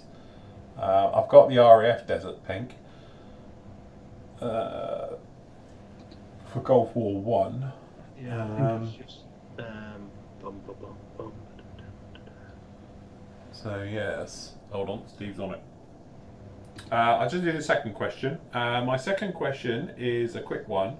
Are you likely to build a 1/24 scale truck unit anytime by Italeri or Revel? Many thanks for sorting out my subscription so quickly and keeping up the fantastic work you do, Neil. Yeah, truck wise, as I say, I am going to do that Kenworth, the big one, that big monogram one. I'd love to do it. I'm probably not going to do much with it, keep it pretty much out of the box, but it's just I'm a massive big rig fan, and I'm thinking, yeah, I'm going to definitely do that one. And seeing as you lot keep reminding me about it now, it's now coming up the levels. The more I get people ask for different things, the more quickly I'm likely to do it. So watch this space. Any luck, Steve? No, not for the I don't know. You're kind of looking over towards your XF59, bit of Yeah. XF57, kind of with a bit of buff or something. Mm. Really, you need to match it up. Um, oh, where's that set I had? I did have a paint set, and I don't know where it is. And it See, had. Vallejo, if you're looking at sand colours, another one there, 027, light sand. That looks nice. See, I've got that many paint sets I've bought over the time. Hmm.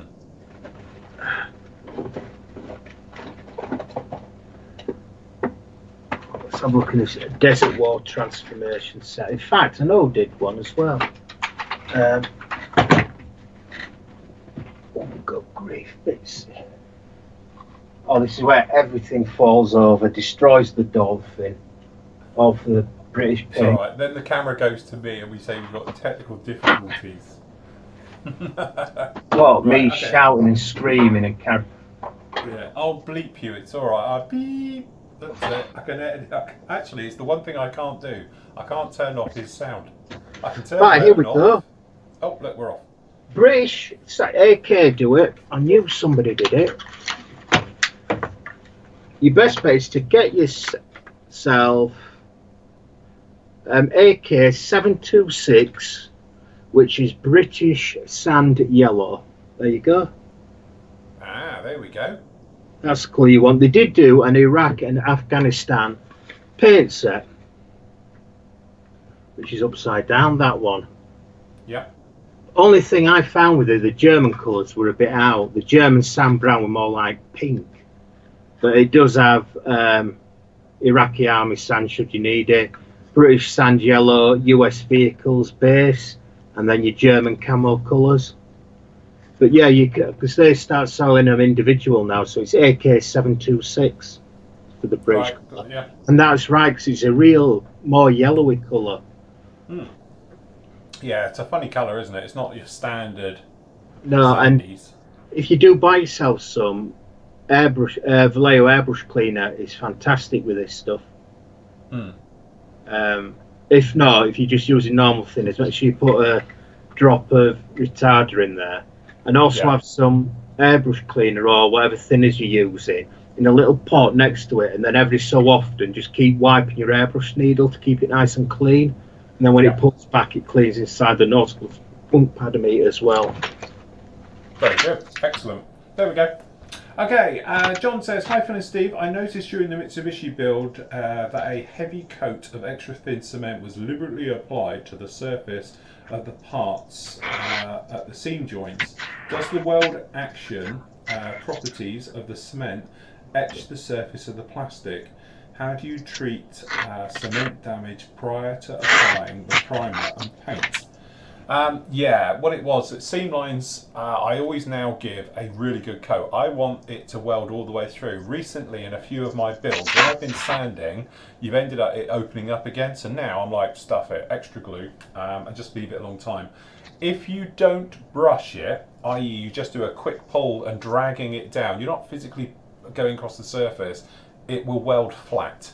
The other thing as well you can do is, if you've sanded that area, you've got little fine scratches, if you brush a load on and then put just a wipe over the top, it will self-level and eat all the fine scratches and melts it all flat down nicely on the top. So that's why I do it that way. Does the weld action properties of the cement potentially cause phantom joints that appear after the seams have fully cured? Yes, but that's no different from any type of weld action glue. It can soften it, and then you think it's dry, and then you like, if you're a bit like me and quite a speedy builder, you have to watch that phenomenon, because what will happen is if you've got a soft joint, you sand it, you think it's fine, you prime, you paint, it looks fantastic. 2 weeks later, you've got a dent. That is my nemesis, and to be honest, a lot of my models have it, but I can't afford to sit around and wait that long and wait for them to go. So to be honest, I can't remember which one it was now. One of them we've spoken about this before. I think it's that big Red Arrows Hawk is a classic example. It was fine, and now they've come back because it's just slightly sunk as everything's dried in and gone in and done it. But it is that thing. There is no real way around it unless I'm going to wait. and I can't just sit on my thumbs, so to speak, waiting for it to dry.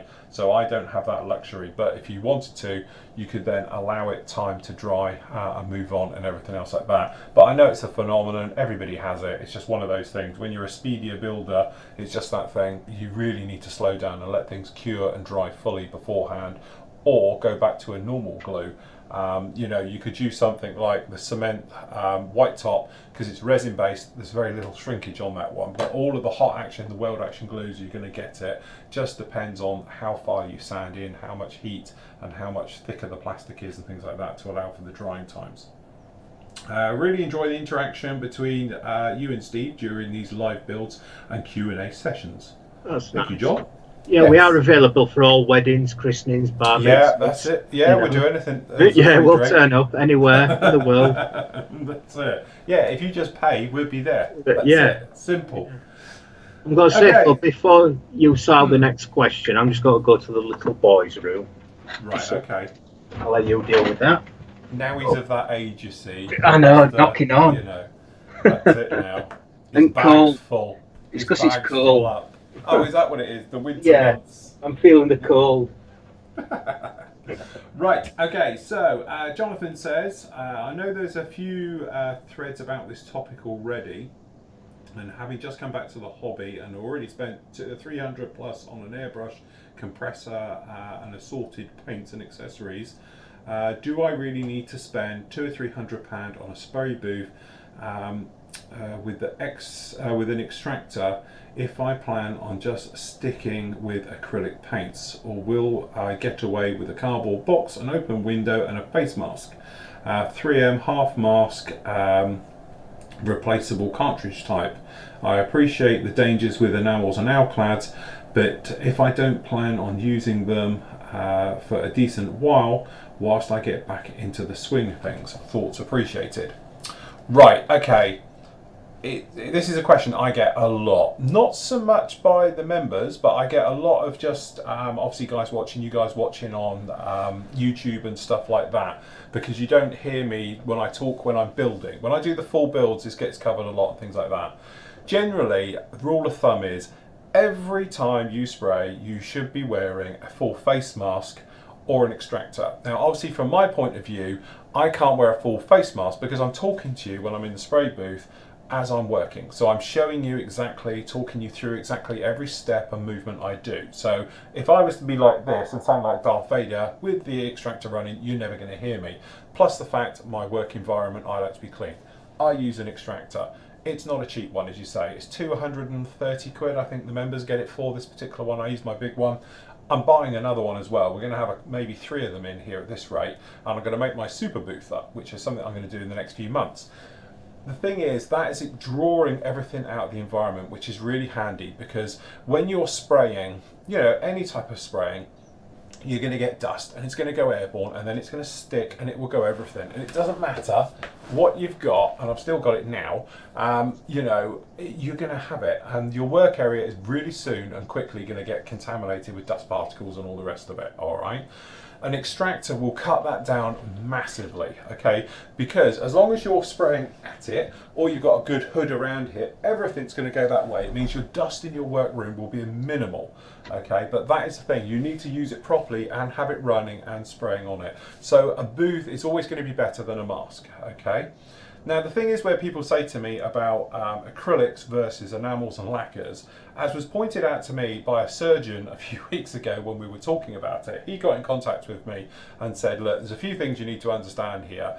This is what he does for a living, is he said any particles, it doesn't matter if it's an acrylic, a lacquer, an enamel or whatever, in your lung is a no-no, okay? Because it's actually the particles that do the damage. Acrylic is just as damaging to your health as a lacquer, okay? Because those particles are going into your lungs and all the rest of it. So if it goes in, it's a no-no. So, rule of thumb, if you haven't got an extractor, put on a mask and you wear that all the time, as simple as that. The same way as you would do it if you were sanding resin or anything else like that. Really important, you do not want this stuff in your lungs. If you have got an extractor, make sure you use it. Make sure you're spraying at it, okay? Make sure you change your filters at least every month, okay?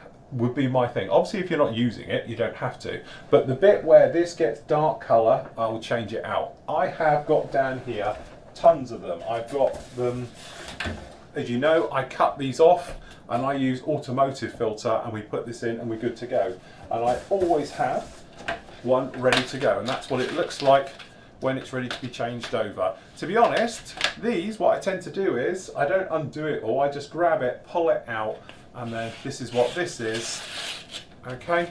And this is just giant automotive stuff that I cut down. I did a vlog on it, and I do it literally just like that, okay? And change the filter, all right? But at the end of the day, a spray booth is only as good as obviously what you're using. So just make sure it's turned on and make sure you have a shroud around it now. If you're using a booth and you look around and you can see particles in the air, okay, then they're in your lungs. All right, so then you should be wearing a face mask and your booth, but there's probably something wrong with your booth if you're getting that type of thing to it.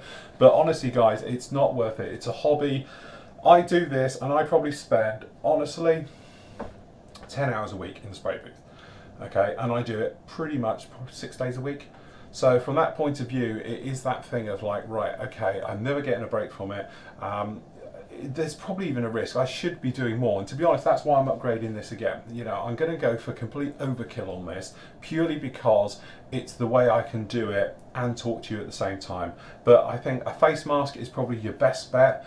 The spray booth works even better because it gets it all out of your environment. Because if you're spraying in here, you can have your face mask on, but the place is going to be cloudy as hell. And just having a window open, unless you've got a good strong breeze coming through, it's just going to sit and you're going to get your environment's going to be full of this stuff and it's going to be nasty and all the rest of it. So I really do highly recommend a spray booth and using a mask as well. As I say, I've got my 3M one at the top there, and when I'm not on camera, if I'm doing resin especially, things like that, I'll wear that. But to be honest, I had my 3M one. I was outside the other day, I did some priming with a can, and I was painting like that, and I had my face mask on for that one. I'm outside, and it was windy, so that's what the reason to do it. But it's that thing, safety, it's not worth it, you know, and all the rest of it. And it may seem like, okay, you spent 300 quid on the system, but honestly, a spray booth, it sort of goes hand in hand. Good airbrush, you know, you've got good paints, good spray booth, and you're set for life. You know, it will last you a lifetime. Consumables come and go, models will come and go.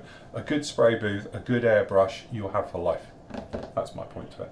Yeah, I'm going to say, you always said about, years and years ago, good way of testing your spray booth to see how good it is and how it's working is the old kitchen roll test. Get a piece of kitchen roll, fold it into quarter. Yeah. And when it's new, it should grip it. Yeah. And if like now, if Phil puts that, it should grip it. So you do that, and then, as you say, it's what we're talking. You go halves, and obviously you've got the weight of the paper towel as well. So I know that filter's running very, very well. Oh, so there we go. So that is the thing to it. Say it is a good little test, because if it can't hold it, it's not pulling enough in. And also the other thing to notice, another one as well, look at your filter. If this filter is physically doing this, you know it's blocked because it's having a real hard time. If it's sat there, everything's going through. But I know people when they get like a candle and they put it in the room and all that, honestly, just bung it up. You should have a quarter. If you can't pull a quarter, then you're in trouble. It will probably go down to an eighth on that one, you know, before it actually falls off. But that filter, getting near it, I'll probably change that next week. You were saying about particles, if you can see them in the... A lot of the stuff you'll never see. It's amazing. It's like they always say with cigarette smoke, you can only see about 20% of it. Yeah. 80% of the smoke you can't see. No. So, and that's lethal, breathing that. So it's the same way when you're spraying, a lot of the vapour you'll never see. You won't see it coming off. You think, oh well, it's not coming off, but it is. And you're breathing it in. So. Yeah. Well, I must admit, I have got a few ideas for my new thing. They do a bigger version of this one, but it's a lot more money. So I might actually buy another 2 of these, which seems complete overkill, but we can get them for around about £230 because you get the members discount. And I'm going to have a word with them again. What I'm thinking of is making like widescreen TVs, and they have the curve. I'm thinking of doing that with it hooded and on the side as well to give me a good input Okay, so everything in that area gets pulled through and out. Because, to be honest, which was I was doing something the other day. It might be for an upcoming project you'll see later, but I was spraying really heavy. And on the camera, I had another camera over here coming in. You could see it going past my t-shirt. This is not a good thing. If I can see particles here on me, that means the booth wasn't coping. But I was spraying real heavy. I was spraying a load of white, very thick white, and it was blasting down, and you could see it on me. And I was watching it during editing thinking, not good, because actually I couldn't see it. It looked fine, and I looked around the room and it's not foggy in here at all. But clearly, if I've got particles and they're traveling this way, when I'm spraying it at that, that's not a good sign. You know, you need it all to be sort of, you know, going and disappearing and everything else. But, you know, the simple thing is, it's health. You're dealing with chemicals, you're dealing with all nasty stuff. You wouldn't want to be drinking any of this stuff, no matter if it's acrylic or enamels or lacquers and all the rest of it. IPA, I don't know, with some water. But the rest of them, pretty much not good at all. Okay, so Rob says, hi Phil and Steve. Quick question regarding Mr. Paint Metallics. Do you like them better than AK Extreme Metals? Any significant difference between them? I'm trying to decide on which line to go for. Thank you and enjoying the show, Rob. I knew this question was going to come up. Sooner or later, somebody was going to try and pin me down on this. And to be honest, you know, you can see it on this guy, and you'll see it a lot over this. There's no real difference between the two. They both give a very nice finish, but the MRP one is a finer pigment than the AK Extreme one, as in it's you can't even see the grittiness of it. You know what I mean? Where like you look at metals and you look at them and you think, right, okay, well, that's really nice, and you're trying to look for that gritty metallic stuff. The MRP doesn't really have it. It's incredibly fine. It's on a par with Alclad easily, no problem at all. Okay, the AK Extreme Metals tends to have a slight grittiness to it. But the bonus is the Extreme Metals, you can spray it however you like. You can put down a really heavy coat, a very thin coat. You can go high air pressure, low air pressure. The Extreme Metals don't seem to care how they're put down. The other thing with Extreme Metals is when you first put them down, you think, oh, that's not nice. And then literally you come back afterwards and it sort of dries and self-levels and does all that thing. So it's very, very easy to use. So from an ease of use point of view, I prefer the Extreme Metal range because you just chuck it down. From a point of view of finesse and look, I prefer the MRP. Now the big question is MRP paints any better than Alclad? Because that's how I put them against each other. To be honest, I prefer the MRPs. I think they're slightly easier to use than Alclad. But I think again, it's going to be one of those things, personal choice. If you're used to spraying Alclad all the time, you might find MRPs a little bit finicky, and vice versa. So I think it's just going to be one of those things. If you're going to be an Alclad fan, you're going to love it. If you're an AK fan, you're going to think it's maybe a little bit fine, a little bit problem spraying this stuff. From overall, if somebody said, gun to your head, who do you prefer? I'd go MRP. Purely because it looks better and I don't mind spraying it. But if you're one of these people who've always had trouble spraying Alclad, you probably don't want to go down MRP. I would go for the Extreme Metals by AK because they're just easy to spray. You know, it takes the idiot, pretty idiot-proof spraying their stuff, just blowing it down and that's it. Did you buy any? Have you got any of the MRPs? I didn't buy any of them metallic, no. I've got some of the AK, and like you said, they're very forgiving paint. You can just throw them on, which, to be honest, with the sounds of it, I think I'd say AK would be the one to go for. And then, you know, because it has that, you know, where you just throw it on and anyone could probably pick it up and use it, where you have to be a bit more careful and set things up a bit better for the MRP.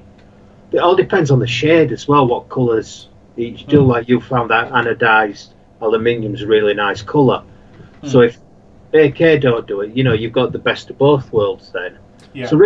So it could be worth thinking, well, I'm going to be capable of spraying both and just see which colours you prefer, which shades of aluminium. It's probably both slightly different and go that way. It is the thing as well, is that I don't know if it was on this build or one of the other ones, I did say about that. The thing is that if you buy a series of paints, like up there, I've got all the AK range, and then I've gone out and I haven't bought them all, but I've bought a few of the MRP. Their titanium is a different colour to AK's one, which is probably a different colour to like the Vallejo's one and all the rest of it. So it's finding the shades that you like as well between them all, but don't always assume that titanium is always the same colour, because they are definitely not. Steel as well, they're different. Okay, so it is that thing of like, you know, different shades and hues. The chances are if I wanted to go for a slightly different shade, like I could probably use titanium by MRP and titanium by AK, and they'll be different, but the titanium by MRP is a very sort of, it's a more organic colour. It's almost like a greeny metallic and all the rest of it. Yeah, if you look at titanium on, you know, this one, it's more of a sort of a deep, heavy metal colour, what I think titanium should be with the AK, you know. So if somebody said to me, you know, which colour do you think looks best, I would say the AK one looks better than the MRP. Doesn't make it wrong, it's just from my personal opinion what I would imagine titanium colour to look like, and all the rest of it. So yes, definitely one of those ones. It's going to be horses for courses on that. You're going to get your die-hard fans and your haters and all the rest of it. But personally, from a use point of view, AK a lot easier to use. If you're new to it, if you're going to trying it out for the first time, get the AK one. It's beautiful stuff. It's easy. It's no problem at all. If you're used to using Alclad, try the MRP, because I think you'll be pleasantly surprised by those. Okay, Paul Hart. Hi guys, question for Phil. The lights you have over your spray booth, what did you use to diffuse the light? Yeah, we spoke about this one. You can buy it. I bought mine off of eBay. It's diffusing paper. Steve knows all about it, doing his photograph thing. And I actually looked it up. It comes in 3 flavors. I think one of them is known as a 1500, one of them is a 1000, one was a 500, and it's just different thicknesses. So actually I've got the 1000 on here. It's quite thick because those lights are really bright. So it just diffuses the light. It stops you getting what I call the LED burn. These ones up here, the reason they were stupidly expensive, they're 600 quid each. The thing is that they've got it diffuses off of an LED. Normally LED lights are like, they've got a thing of like 5 degrees or something. These are 13 degrees, so you don't get really strong lights. If I put my hand down here, it's not like you got like black shadow, because they are so focused. They actually do the overall. So these lights are actually powering this entire room. So it doesn't matter if I'm over here or I'm over here. That's why they're expensive. These aren't. These are very focused, straight down type lights. That's why if I put my hand here, it is really, really strong. But the diffusion paper, what that does, one, it cuts down the brightness, makes it a little bit softer, but also gives you a more universal light look above there. But if you go on eBay, you can buy, I bought them with this, they're actually A2 sheets in 3, and if you put up their photography diffusion paper, it will show it. And basically it's like tracing paper, it's plastic. Comes in a little roll, 3 sheets, absolutely fine. And I say I use them on these lights and that one and anywhere else you need it as well. So, and it was cheap. I think I paid something like 6 quid for 3 sheets. It's not very expensive at all. Okay, John says tie down chains, DJ Perkins, Flight Path. Yeah, in South Wales. Website for stock them in all scales. So there we go. Hold on, press the wrong button. Refresh. Right, then Steve put his bit up there. Okay, Ross. We were talking about Ross. Actually, Ross, we were talking about you. Your ear's burning. We were talking about you at the wedding. So yes. Amazing guys. Hi guys. Amazing to see how far Flory Models has come over the past 8 years. Loving all the live Q&A sessions and builds. Looking forward to seeing all the changes you have planned for next year. Another question about MRP paints. How well do the colours mix when lightened and darkened with base colours for post shading? Do colour shades change as expected? Yes, now I had a play with these, didn't do it on camera yet, but I was actually talking to Matt about it, and Matt was saying that you can mix them with the Vallejo, sorry not Vallejo, Christ what are we on about, with the guns stuff. and it mixes in, because Matt's used it on his, and I had a go and I mixed some grey in with a couple of the colours just to see what happened, and it does. It works just as the same as you would do any other colour, so you can lighten it. At the end of the day, just see these as basically guns lacquers. That's what they are. So they mix beautifully with anything, because it's basically their self-leveling thinners, or their version of it, that goes through it and all the rest of it. But they mix beautifully well. They go well together as well. I've done that and everything else. So I have no problem at all. So the only thing I haven't tried is put a clear in with them, but I probably wouldn't bother with that anyway. I'd put a clear coat on afterwards. But as for mixing, yes, you can. So if you wanted to do, just add a little bit of grey or a little bit of buff into your colours, and it will just work like you would any other type of one on there. Just remember your ratios. You are thickening it slightly, so you won't need a lot, because the colours are extremely thin. So if you are putting a touch of like buff, for instance, in there to lighten up a colour, just put in a very, very small amount. You'll be amazed how much it changes it, purely because it is very thin stuff. Okay, and Jonathan says, wish I'd heard about the 40mm Tamiya tape thing 10 days ago when I dumped a full bottle of microcell on the bench. Jonathan, we've all been there. Literally, I can't remember the amount of times I've done it until this came along a couple of years ago when it was on, and it was like, oh, that actually is a perfect fit. So yeah, that works, and it works very well. So all you need though is probably one of the most expensive holders you can find, but yes, you can do it like that. Years ago I used to have a piece of wood with them drilled out, and I used to have me sight and soul put in there, and I used to have me Tamiya extra thin in there and all the rest of it, and it used to fit on the top of my thing here, so it was butt up against the cutting mat. I'm going to say, when you do knock it, I've knocked it over in the past, and it gets on, say, on a scalpel blade and that, it will rust it. It's amazing. Yeah, stuff. oh, it's vicious stuff. It's that acidity in it, that acidic edge to it. Because it is, when you sniff it, it smells like vinegar, doesn't it? Yeah. Actually, that one's not so bad. Perhaps it's the... Well, let me sniff the other one. This is the set. Yeah, the set stinks. It's like ammonia and vinegar in one. It's like cat pee on a bad day. So yeah, but the set, the sole one, which is technically the set, I've never understood why they've done it that way around, but doesn't smell as much. But yeah, it's like an acid definitely in there, isn't it? Right. Oh God, another page. I thought we were done. God, there's quite a few. Do you want me to lock it, Phil? Yeah, better lock it, otherwise it's going to be all night. Okay, so Andrew says, hi Phil and Steve, I'm from Australia. And I can get my MRP paint through eBay. A seller going by the name of Crow Dash Hobby, $10.20 a bottle, plus a couple of dollars for postage. Takes 3 to 4 weeks for delivery, as the seller is from Yugoslavia. I've used him twice now, and he's great. There we go. Also, a big thanks to Phil for the link to the Pledge Floor Care for us Australians a few weeks ago. Finally got my hands on a bottle and love it. Best clear finish going around. Do you know what? I had a really good look yesterday at the cup that I've got up on my windowsill up in the office upstairs, because it was sunny again. I was looking through it and it still hasn't yellowed, and that's been up there now for over a week in direct sunlight.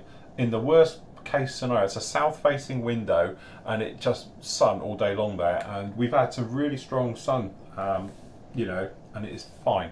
So I'm yet to see it yellow.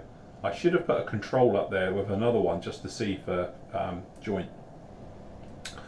Okay, Rob says, just so everyone is aware regarding the Walters, whoever. Walters. Just think PPK. It's spelled. Oh right, okay. All right, Walters. Solvent decal solution. Unfortunately though, misinformation spreads by other sites. People are under the impression that this decal solution should be used just like any other one. This decal solution should pretty only be used with those thicker decals that don't conform very well to surfaces. It's simply too strong for most good quality decals. Good point.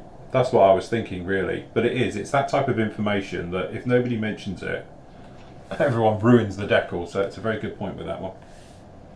So thank you for that, Rob. Okay, Steve, the Admiral's here. Good morning from Memphis. Regarding Walther's solvent, it's very strong setting solution, primarily in models of railroading. It definitely needs to be used with caution. I usually just use it for stubborn decals to help pull them down over raised details. I only use it for decals has dried using other setters like Microsol, and because it can eat thin decals if used as an initial setting solution. Hope this helps the Admiral. Thank you, Steve. Yes, that definitely does. Okay, and Phil says, here is Phil again. One more thing about MR paints, metallic. I need to work with some more, but my initial tests was not so great. Question, are those all the same pigment granularity quality?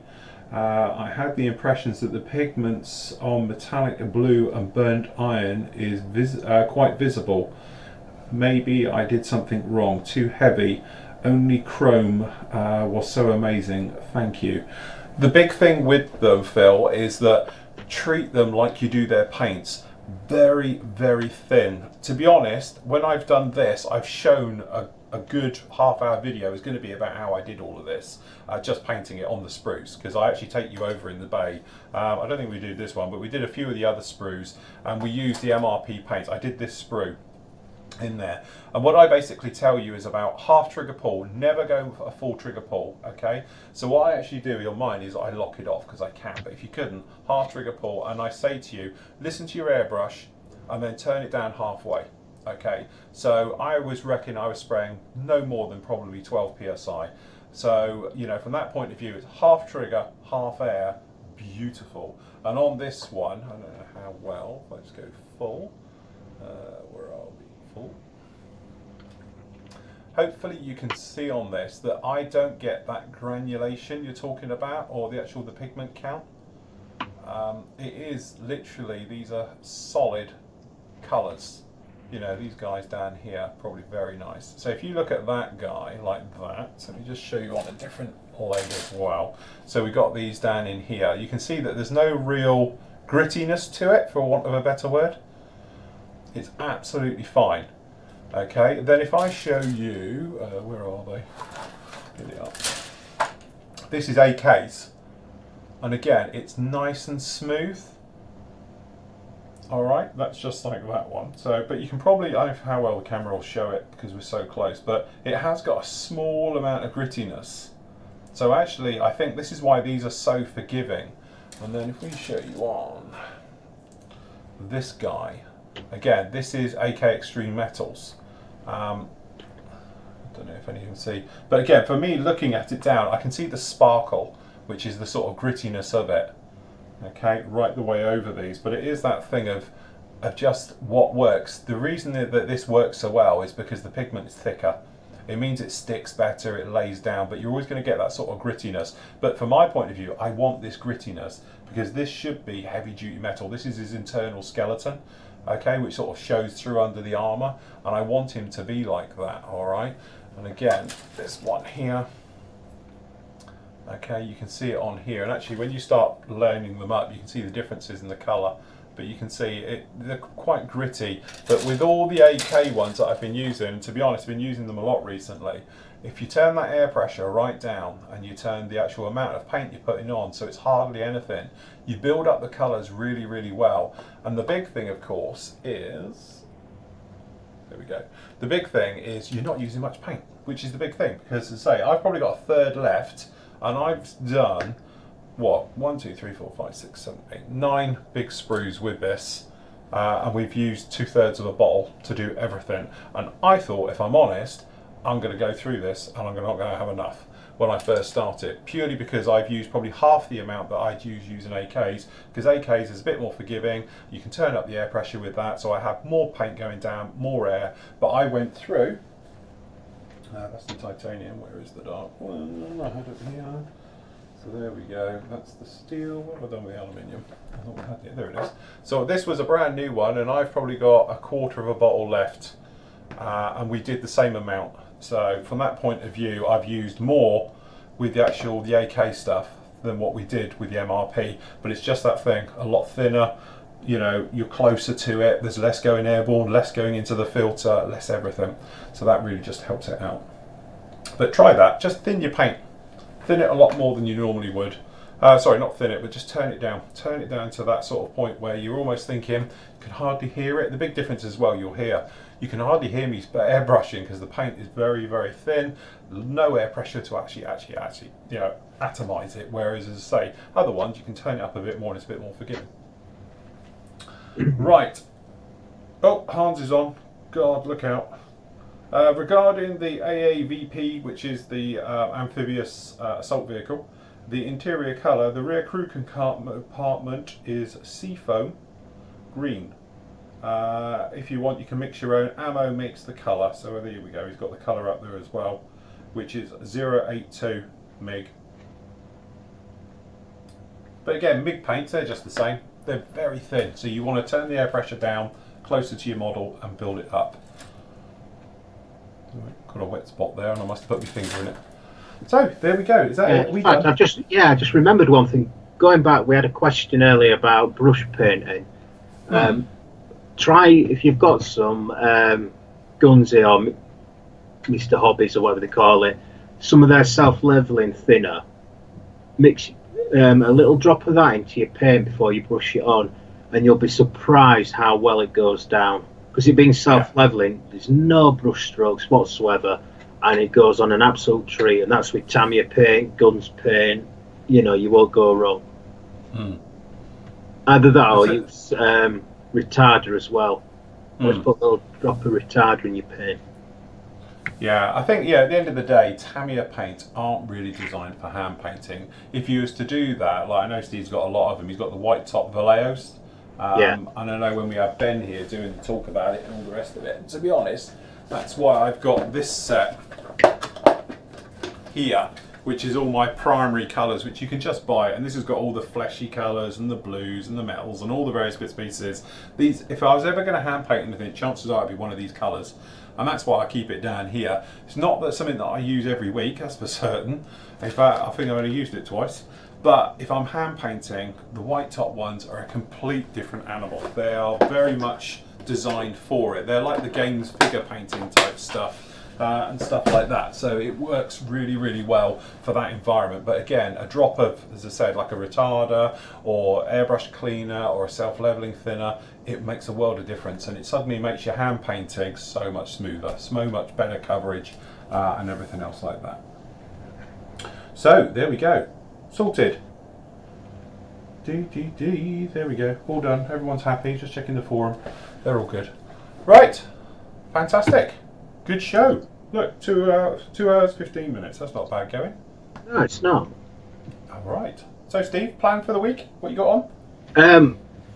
Well, I need to finish doing the base colours and the decals on the Husky. So that's my first thing. And I've got a few bases I need to work on to do a little simple base, so they're all ready to take to Telford. And that's about it, really. And then I've got, if they still coming, some of the guys over Sunday, which will be good, because I really enjoy the day when they're over. Yeah. And then, like I said, next, getting ready for Telford the following weekend. Which means we won't be doing a Saturday show, will we? It coincides with that Saturday show. It falls on that Saturday. No, that's right. Yeah. Oh, well, we'll get back in the swing of it. Don't panic. Fear not, everybody.